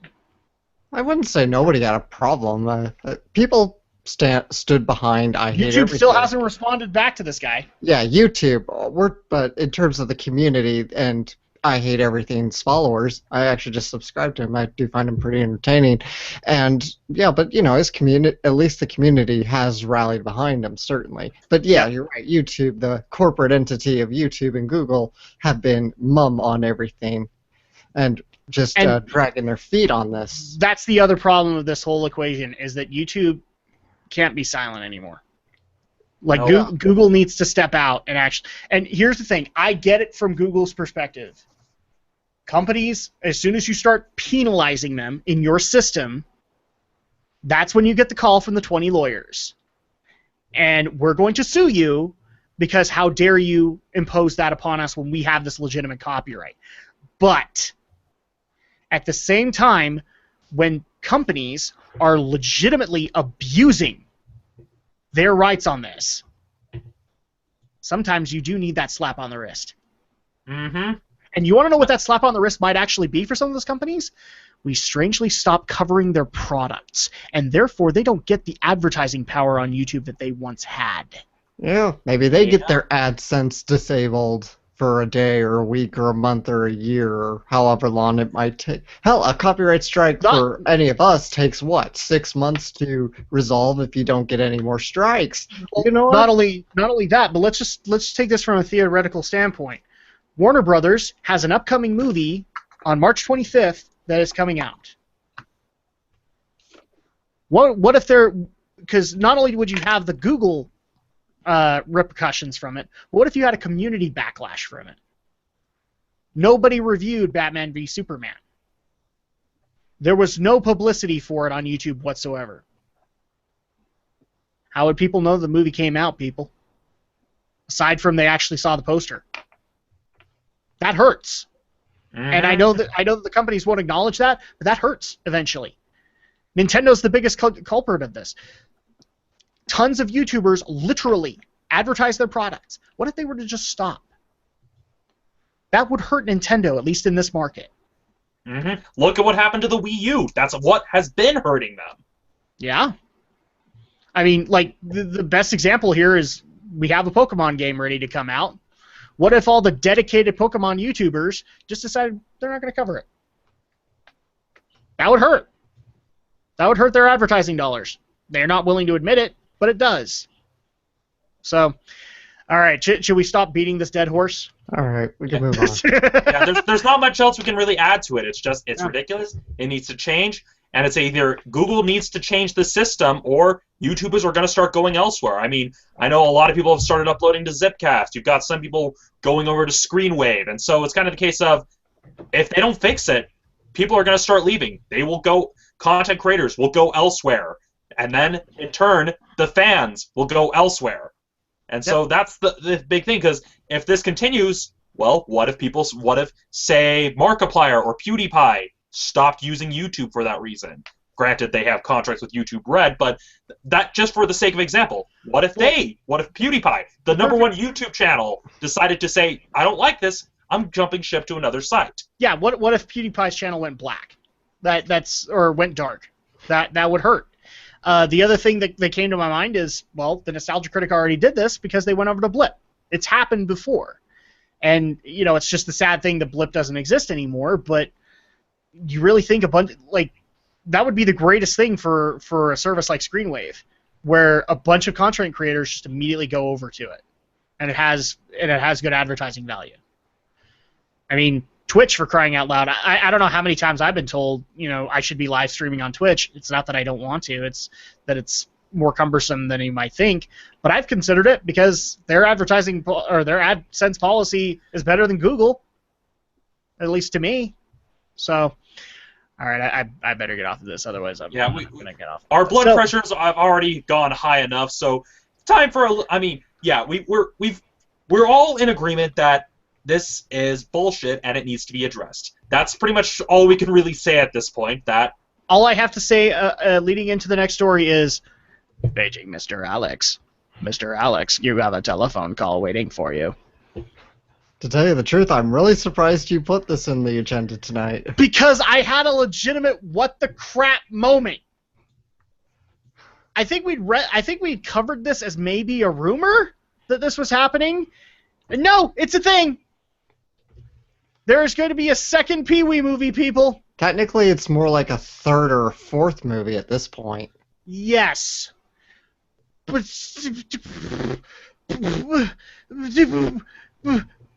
why? Because nostalgia is big right now, Adam. Didn't you watch Andre's latest video of the trailer reactions to this and Fuller House? I haven't actually. No, but Well, you should watch his video. He makes some good points. But I yes, just haven't everybody, gotten to it yet. yes, everybody. Pee-wee is back. Pee-wee Herman. Paul Rubens is back in the role again for a new movie. Pee-wee's Big Holiday, and it's going to be on Netflix. It looks like. Yep, it's a Netflix exclusive. So. And this is being produced by... And for the official trailer, we already have like big YouTubers. The first comment that comes up on it is from Cinemassacre. That's blowing my mind. Oh. I still remember the trip that the original adventure put me through. People are going to want us to review this, Alex. Yeah, we should. We should watch it. Netflix party. My brain would never recover. My brain would never recover, people. And yeah, it's probably going to happen. Yeah. There's a little history about this. I mean, this movie's been in development for quite a while. It's probably been close to 10 years, maybe a little less than that. You know, Paul Rubens has been, for a while, trying to get a new movie off the ground. And, you know, for a while he was kind of holding out and hoping that Tim Burton would once again rejoin him to direct, but Tim's just been unavailable, so it looks like he's moved forward with new. Who was actually the director? I need to pull it up. Doing it live, people. Doing it live. Okay, the director is John Lee. John Lee, right? Okay, and of Broad City and Inside Amy Schumer. Mm-hmm. And Judd, I think Judd Apatow is producing it. Yeah, Judd Apatow of Anchorman and Bridesmaids. Right. So already I can tell you it's probably going to be it's a comedy. I don't know if I would label Pee-wee's Big Adventure as a comedy because it's got some mindfuckery in it. It is. It's a comedy. I can't get past that point, but yeah. It was the 80s. It was a different time. And before I get the comments from people just like, you're the old fart on the podcast. You should be the one that's excited.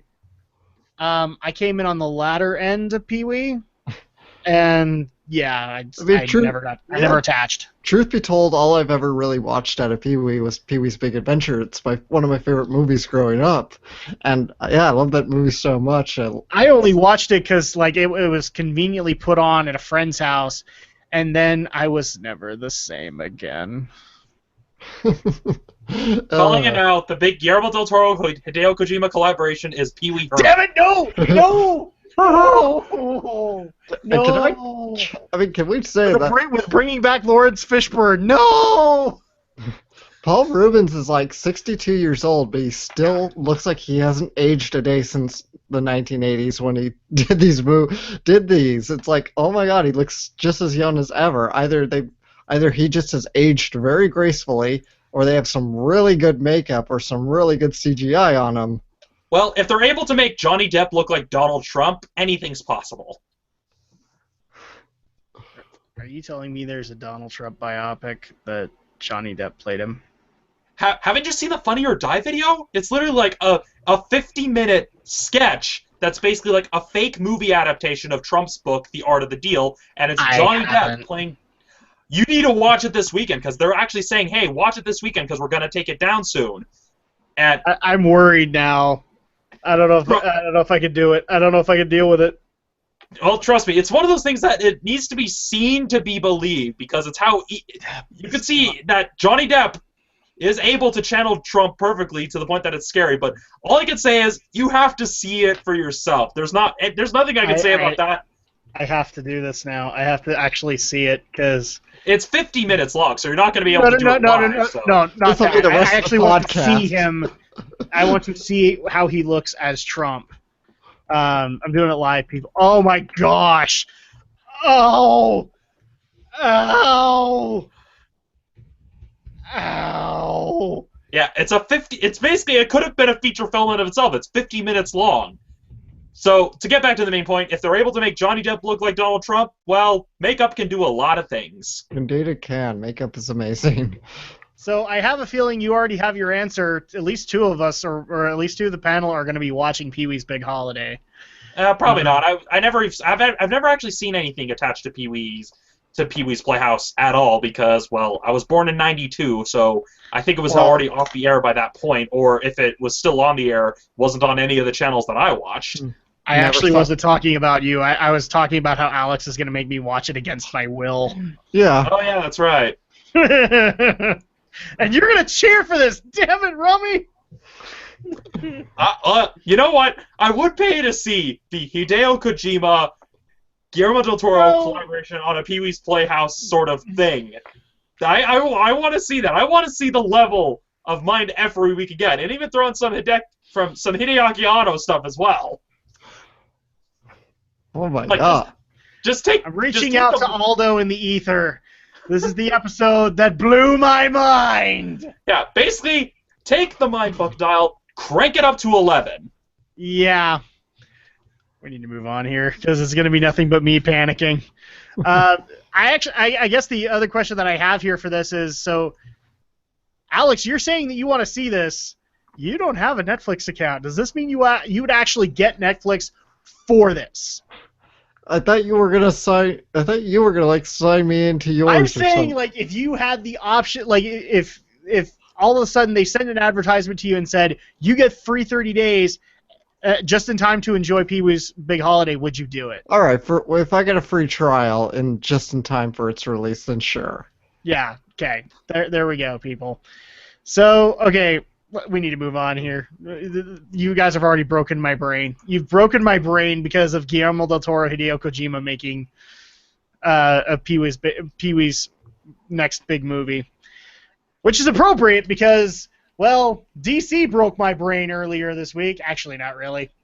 So our last story of the evening is covering DC's Rebirth, which they advertised for good solid week that it wasn't a reboot of the universe. And then we found out that it's a reboot of the universe. At least in the concept that it's a bunch of new number ones. Which I consider a reboot of the universe. It looks like an ordinary reboot, because it is an ordinary reboot. Indeed! And in fact, what makes it even better is we actually had stills or images put up Rebirth. It's not a reboot, and it never was. And then we get a bunch of new number ones announced, and everybody's like, so it is a reboot! It is a reboot of the universe, of the DC universe as a whole. So starting in June, the Rebirth series, or the Rebirth universe, will begin. And I'm calling it the Rebirth universe because we actually do have special comics titled Rebirth. So we have Aquaman Rebirth, Batman Rebirth, The Flash Rebirth, Green Arrow Rebirth, Green Lantern Rebirth. This is a reboot, people. I don't care what DC says. I don't care what Dan DiDio pulled out of his ass this time. This is a reboot. Reboot of the universe, people. New 52 wasn't all that generous to them, so now they need to do Rebirth. The look on Romney's face says it all. Yeah, it's just, honestly, I don't read DC, but I'm just thinking, oh, I thought we left this all behind in the 90s. Nope. No, DC reboots, I don't want to say that they have a steady pattern, but it's gotten shorter every time. Yeah, where they reboots, all of a sudden reboot to a bunch of new number ones. Reboot, rebirths. Next we'll get a line of comics called Revengeance.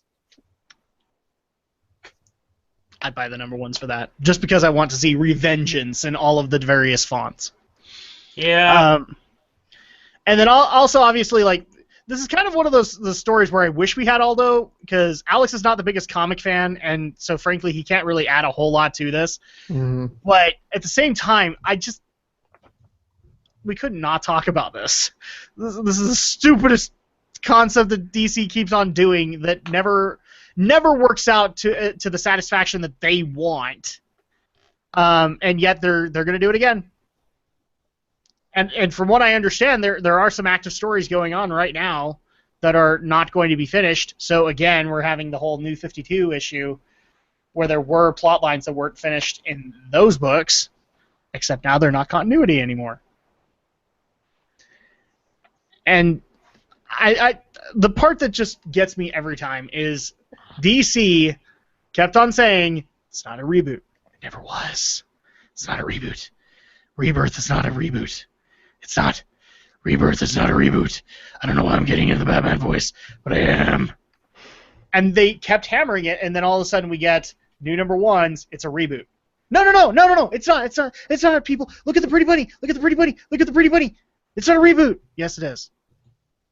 There are so many new number ones in this list that it's pretty much a reboot. I mean, occasionally we will get, but I don't know if you can technically call these legit, because you have Action Comics. It's going to be number 957. They want to keep that continuity, people, because they want to hit 1,000. Same thing with Detective Comics 934. Those are going to stay. But everything else in this list that I'm looking at right now, and before somebody actually questions this, I'm going to correct this right now. Let's go down the list, people. Number one. You see all of them. Number ones. And then we go down a little bit further, and we get Action Comics. Where is it? There it is. Action Comics number 957, right here, and Detective Comics number 934. Those aren't going just because DC wants to hit 1,000. It's one of those reasons why Spider-Man is continually getting numbers, is because they want to hit 1,000. So, but everything else in this list, as you guys can see, is number one. How can you not call this a reboot, DC? Number one means new continuity. Number one means new story. Number one means probably even new hero. Thing is, one thing I'm just still wondering about the comic industry is why the hell are we still doing single issues? Because they've just gotten so expensive, and a lot of people just wait for the trades anyway. Yeah, that's actually a question I've had, is since, at least to my knowledge, trades have become way more popular than single issues. And granted, I get that the comic reviewers, and there are those out there, they need to get those single issues, but they have other ways to do it. Like, most of the comic reviewers that I follow have gone to Comixology, have gone digital, because they don't, not only do they not want to have those physical copies, I mean, one of the guys I followed, he's literally had like 500 plus episodes. He has an entire walk-in closet, like huge walk-in closet, completely devoted to comic boxes of all the ones that he's had to collect to review. That's ridiculous. So at that point, it makes sense to go over to a digital format so you don't have to worry about it. Well, yeah, and an example of a series that was saved because of the trades and how they distribute it would be Runaways, because the single-issue comics, they didn't do that well. But when they started releasing them as graphic novel volumes, in the style of manga, might I add, where they were the smaller sizes and not the huge, large ones, suddenly a lot of people bought Runaways. And they actually, hey, this format's actually working. And Marvel has gone on to do it with other original series that have been in that format. And so trades have been nothing but a benefit to a lot of because if not for trades, I would not know about concepts like the Court of Owls. Because I would not want to go out and get all of the various books, because I think there's 6 Batman books in the New 52 around that time. So at that point, trades have been such a great benefit for the comics industry that I'm kind of surprised they haven't just stuck to that. Yeah, especially when you have issues like with certain books having difficulty getting released. Yeah, honestly, in my opinion, they should do one of two things. Either they should kind of transition to a trades only, do what the app, have the equivalent of 4 issues in a graphic novel volume, or they should take a page from the Japanese comic magazines rather than trying to have all these separate issues. Just have it compiled into one large magazine, like 2000 AD, and just have all the stories in one place. Yeah. So, say, oh yeah, get this latest DC magazine that has all these major stories in one magazine, because that's what Shonen Jump does. That's what 2000 AD does. And so there is a precedent there. I'm surprised neither Marvel nor DC have tried that. Well, and the other benefit of having these big trades, I don't know how many times I've seen comic reviewers, I've even gotten the question here and there, how do you get into comics? How do you, where do you start from? And one of the things that actually really helps is that some of these trades have become huge omnibuses of not only all the comics if you want to see all the details, but also the plot crucial details that you need to remember for that particular storyline. And so that's really helpful. I actually known people who literally went into Batman New 52 and then went back to the omnibuses and just read as much as they wanted. Because those omnibuses are great. You don't have to read them chronologically. You can skip between the issues and find what you love. That's why I'm wondering why trades haven't become the usual at this point instead of the single issues, especially with digital now becoming a medium that we have to look at. Well, yeah, I mean, especially when you look at what Archie Comics has been doing for so many years, where they just have the comic digests that you can buy on the newsstands. And it's not even limited just to the Archie stories. They started doing the Sonic comics as well, and it's been working out really well for them. I've even heard that the I don't know how big the merger was, but the merger between Sonic and Mega Man and Archie is getting its own like omnibus trade. And you know what? I'll get that. Because I've actually been legitimately interested in that story arc. What's the one that gets recommended to me all the time? The Archie Afterlife with Archie. I believe that has a trade out already, doesn't it? 2 of them actually. Yeah. So at that point, that'd be the way that I'd go. Is I would go and get the trades, or I have a Comixology subscription, but I'd probably go the trades if I like them, and that way people could. Because here's another benefit of the trades, people can borrow them. And then you have prospective fans that will go to the comic book shop and get their own. In fact, somebody actually was telling me that the entire Jeff Johns is now a trade. Jeff Johns' Green Lantern is now a trade, and I want to read that. Because I've enjoyed like whatever snippets I can get of it. So, yeah, guys, to sum this up, it's a reboot. There's no ifs, ands, or buts about it. Dan DiDio can call it whatever he wants. This is a reboot. And I have to giggle at the whole prospect. It's like DC can never get their act together. All I can say is, take a shot.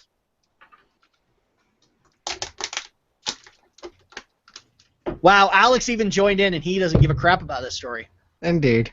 So, there you go, people. So, we actually do have a question of the night submitted by a listener that I actually have to do a little bit of a preface for, and the panelists have not had time to consider this, so this is going to be on the fly. But so we've hammered quite a bit on so many sequels and reboots and things like that in films, games, TV, whatnot. We've done it for a lot of things, and so the question literally goes into like our viewpoints on sequels as a whole. Like, do we just hate them? And if not, like, and I would actually say that's an unfair question, personally, but the other thing that added on to it is, like, if you think they're doing sequels for the wrong franchises, what do you think what franchise in your mind, and it can be in any medium, deserves and I'm saying again, deserves a sequel for it? So I'm going to let these people go ahead and consider this. I've been considering it for a good portion of a couple of days now, and I wish I could say I had a better answer, but this is what I came up with. The first thing that always comes to my mind, like for anything, is probably gaming, and it would come to one of my favorite series, Final Fantasy. So I know that people are probably going to get on my case and say, well, Final Fantasy has way too many sequels. I would agree with you, but not in the right games. If I were to demand a sequel from any of those games, well, one of them already got one, so I don't have to worry about that. The other one would be Final Fantasy IX, so that's going to be my recommendation tonight. I would want a sequel for Final Fantasy IX. I want an excuse to revisit that universe and see where it's been like 10 years later.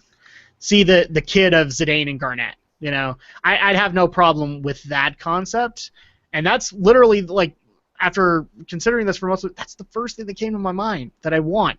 Especially since I've been doing a lot of Final Fantasy these days, people. I'm doing Let's Plays for them. So that would be my answer. I would have a sequel to Final Fantasy IX. Alex, what would you absolutely think deserves a sequel? Boy, this is a little too tough on the fly here to think, because I mean, there's probably a dozen or so anime I could name that I felt should have gotten a second series, or a movie or a game that should have had a proper sequel.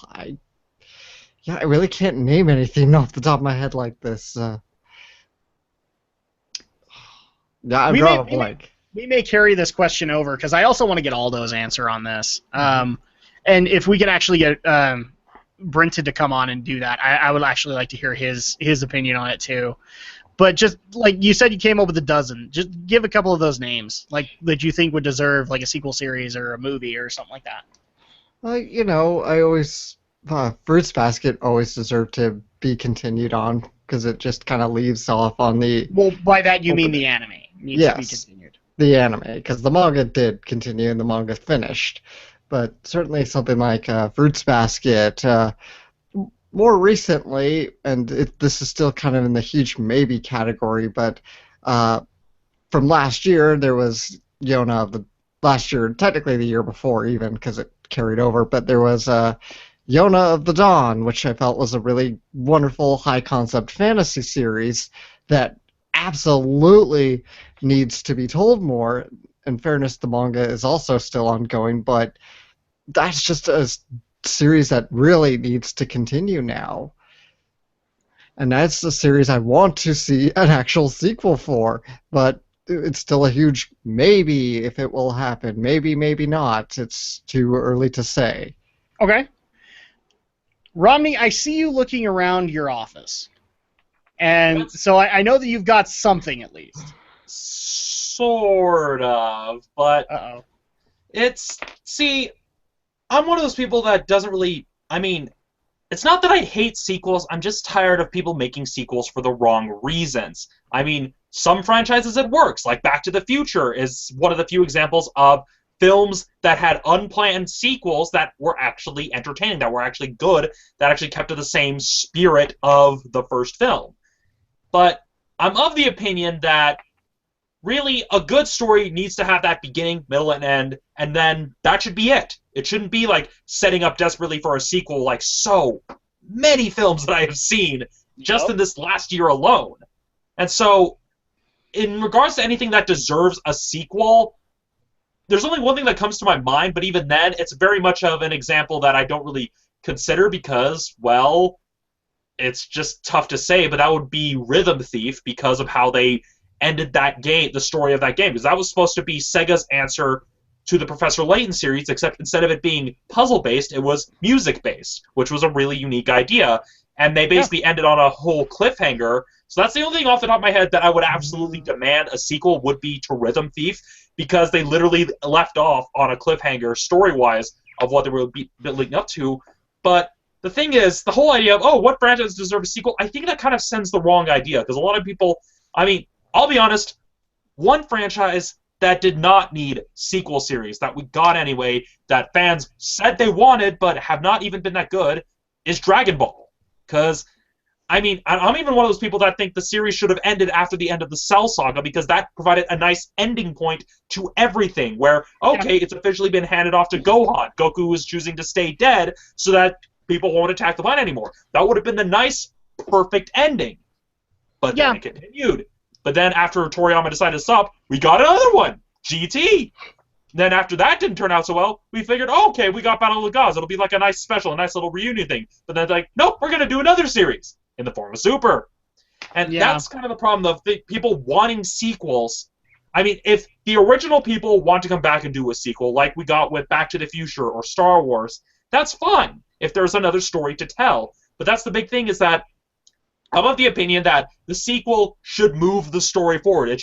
We should see progression and not just a retread of the same stuff or backtracking. If you're gonna do a sequel, have it actually move forward. Have the events of the previous film, like let us see the actual impact of the events of the previous film.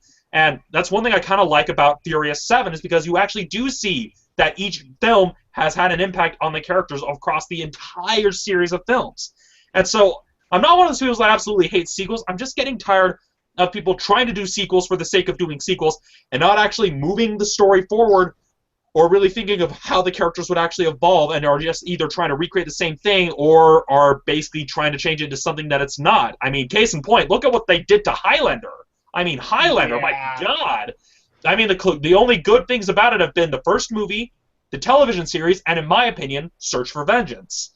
And so And so it's just one of those things where I was like, oh, like if they're giving sequels to the wrong thing, I'm just thinking, well, if you are creating a franchise or adding to a franchise, make a sequel because you actually want to move things forward, that you actually want to see these characters move forward and actually see how the events of the adventure they went through impacted them. Again, the best example of this is the original Star Wars trilogy, is that you see the characters moving forward. You see what they've been going through over the course of the entire saga. Another example, Harry Potter, because Harry is literally growing with each new adventure. We see how the past events of the previous adventure have had an effect on him.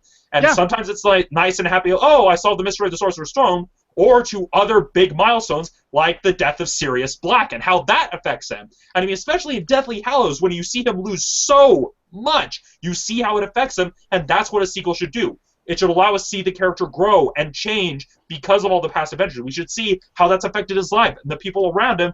The story needs to move forward. Now, sequels, prequels, and another thing that this is turning into another rant, but in regards to prequels, with prequels, I understand, like, okay, well, you're filling in a gap. Well, then actually fill in a gap that people want filled in. I mean, a lot of people like to point out Berserk as an example of having good prequels, where you basically are filling in a gap that the average reader may not have figured out right away. You're actually giving them something that they didn't get from the previous film. That's what a good prequel should do. Yeah. And at the same time, you don't want it to be the kind of prequel that requires you to watch the previous stuff in order to understand it. That's one of the big problems with Star Trek Enterprise, is that it requires you to already be familiar with everything in order to understand some of the significant. All right, I'm gonna stop you at Enterprise, because you know what? I just don't like that series. I'm not trying to be a dork here. I just don't like that series. I know a lot of people don't, but that is a good example of. I agree. Prequel. I agree completely. Because I mean, for example, if you're playing Metal Gear Solid and you start with Snake Eater, you don't lose anything by starting with Snake Eater because it's a self-contained story that just happens to fill in some gaps. Yep. Whereas the Phantom Pain is kind of the bad type, but not even as bad as other prequels, because that one only requires you to have played Peace Walker, and even then, it still fills you in a hell of a lot better than certain other prequels. And so, to kind of get back to the main point before I talk everybody's ear off, because we're actually going to end on time for a change. Oh my gosh. I'm not against sequels, but I think the idea of like thinking, oh, what deserves a sequel is kind of a dangerous idea, because then you're just having people think, oh, people want a sequel to this. But if the story ended on a strong enough note that it didn't need a sequel, then let it just end. Let it be standalone. If you want to do a follow-up, maybe follow up with a different character or follow up with a different plotline or something like that. I mean, the best example, again, Highlander. It had a nice, conclusive ending. Connor McLeod got the prize. He won. We don't need a freaking sequel to somehow explain that they're all aliens from another planet, and that's the reason they're immortal. Stop. No. We're not talking. No. Highlander 2 doesn't exist. You know that. Yeah, point being, let it. If the film has a satisfactory ending, let it end and move on. So yeah, exactly. That's kind of why I kind of bristle at that question, because like, oh, what franchise or entry do you think deserves a sequel? I think that's just a bit of a dangerous line of thinking. It is. But here's one of the things. Like, this is why I like some of the questions of the night, because they actually do spark these discussions. Because the bottom line is that, you know, where I actually came up with a game that I wanted to get a sequel for, I agree with Romney on that. That sometimes we are oversaturated with them, and frankly because, well, the studio wants to make that money, and so the announcement of a sequel is just going to happen. So this is one of those reasons that I do like that concept, and why I go to you guys as listeners to bring these questions up, because we wouldn't have thought about that. Because we already know our thoughts on the matter. So with that, we are actually at the end of our podcast this evening. We usually go 10 to midnight. I actually did get a question. Well, you guys set it up for like 2.5 hours. I do, because occasionally we go over. And so I try to afford you guys that before we just get abruptly cut off by YouTube. So with that, let's go ahead and wrap things up for the evening. Alex, if people want to get a hold of you to tell you that you're a noob, because apparently people have owned Muse for the longest time, except they've owned them illegitimately, and even I'll admit I'm one of those people that's owned it illegitimately. How do they get a hold of you? Well, I admitted it too. I've cheated to get Mew before. You dirty cheater. Yeah. Now, if you want to get a hold of me, you can always find me on YouTube. Shadowblazer3000 is, of course, my wonderful channel name. And reviewing anime is my thing. And you can always find me on Twitter at AlexJShort. You can find me on Facebook, Alex Short. You can look me up on my anime list for you anime fans out there. Shadow Alex is my name, so it's kind of a reversal of names, but that's not important. But that's all the places you can find me, and some other places, but just stick to those for now. And apparently you've been getting into an interesting habit of going on to live streams on other channels, I'm guessing to discuss anime. Yeah, it's pretty casual and pretty chill, so it's not like I'm getting into other serious podcasts. Yeah, you dirty person, you're cheating on us with another podcast. No, I'm kidding. But that's something that you guys can definitely look into. You said you actually just barely got up another video. Do you want to advertise that really quick? Yes, I put up my soundtrack review for the series El Cazador de la Bruja. So I reviewed two albums worth of tracks, which is quite a few. Took a long time. Took me like 2 weeks to put together and finish. Okay. Romney, if people want to get a hold of you, and I guess rant about the fact that you rant a lot. No, I don't, because I don't think anybody would really do that with you. Or also just to take a look at all of the content that you provide on your channel. How do they do that? Well, you can always find me here on YouTube at youtube.com/c/StudioGhostUtah. You can also find me on Facebook at facebook.com/Romney'sReviews, no apostrophe, because Facebook doesn't like that kind of punctuation in their URLs. And I am also on Twitter at Romney Reviews. And for this week's entry into Romney's Reading Club, I'm recommending Mighty Morphin Power Rangers Issue 0.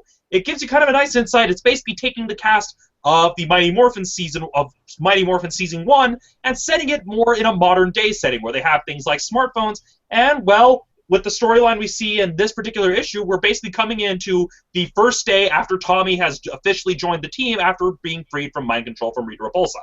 I really enjoyed it. I'm looking forward to what Boom Studios is doing with the franchise, especially with the new movie on the way. So, yeah, for Romney's Reading Club this week, it's Mighty Morphin Power Rangers Issue 0 from Boom Comics. All right. And if people want to get a hold of Aldo, there are two ways to do it. Wow, I was about to do it again. Romdo Fett almost made an appearance.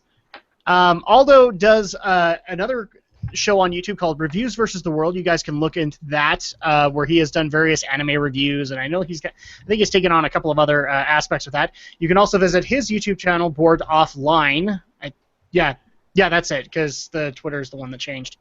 So you guys can look into that. He does game reviews. He does reviews of pretty much everything.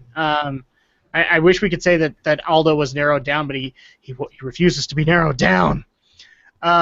Basically, he's our wonderful segue guy, and we love him. You also can follow him on Twitter, and that is Board Thresh. I believe that's what it is. Board Thresh. Yeah, Board Thresh. Board Thresh. So you guys can follow him there and give you a discussion, and please chastise him that he wasn't on the podcast tonight. Mainly because I just want to see his reaction to it. I'm not kidding. Please do. Just for the heck of it. And that's going to go ahead and do it for Aldo. So if people want to get a hold of me directly, my Twitter is actually up on the screen. So at Drac2326, you can leave your commentary there. You can call me a horrible evil capitalist, because I've been called that numerous times. And you can also, you're on my channel right now. You can go to youtube.com/Drac2326 and look at the various other content that I provide aside from the podcast. The podcast library is there, or the playlist there is there, so you guys can watch past episodes, or you can take a look at the game reviews that I do. In fact, I just barely put up my review for Firewatch, and I'm getting ready to put up a review in the next few days for Unravel. So you guys can look forward to that, as well as Let's Plays, as well as live streams. I do it all, and then I go to bed, and I'm horribly tired, if you guys can't tell. So, in the meantime, though, if you guys want to keep in contact with the show directly, there are three ways to do it. One is geekyweek@gmail.com, and you can leave the stories that you would like us to cover. You can leave your opinions on the stories that we covered, and also leave questions of the night, because that's where I get that. You can also go to Twitter and look up @GeekyNRO and get up to the minute information when we're going live and the discussion topics that we might take on. Twitter, it's kind of hard to do that because of the 140 character limit, but we try to make it work as best we can. If we can't make it work there, you can go to our Facebook page, and look up go to Facebook and look up Geek News, Reviews, and Opinions and like it. And you'll get up-to-the-minute information when we're going live and the discussion topics that we try to take on. I actually even try to get the questions of the night early on because I want to get you guys' opinions and feedback on it. Because we get some weird questions of the night, not just like what we would demand to have a sequel. Somebody actually wanted a question of the night of our favorite gaming or watching anime snack. And so that's like one of those things where I would love to put that on the Facebook because the answers that we would get would be priceless. So that's all 3 ways that you can get a hold of the show directly. And that's going to go ahead and do it for tonight's podcast. We hope you guys have enjoyed. We love having you guys here. But in the meantime, until next weekend, for me, for Alex, and for Romney, we'll see you next time for even more geek news, reviews, and opinions. Guillermo del Toro and Hideo Kojima are making a Pee-wee movie. No, that's the confirmed rumor. No!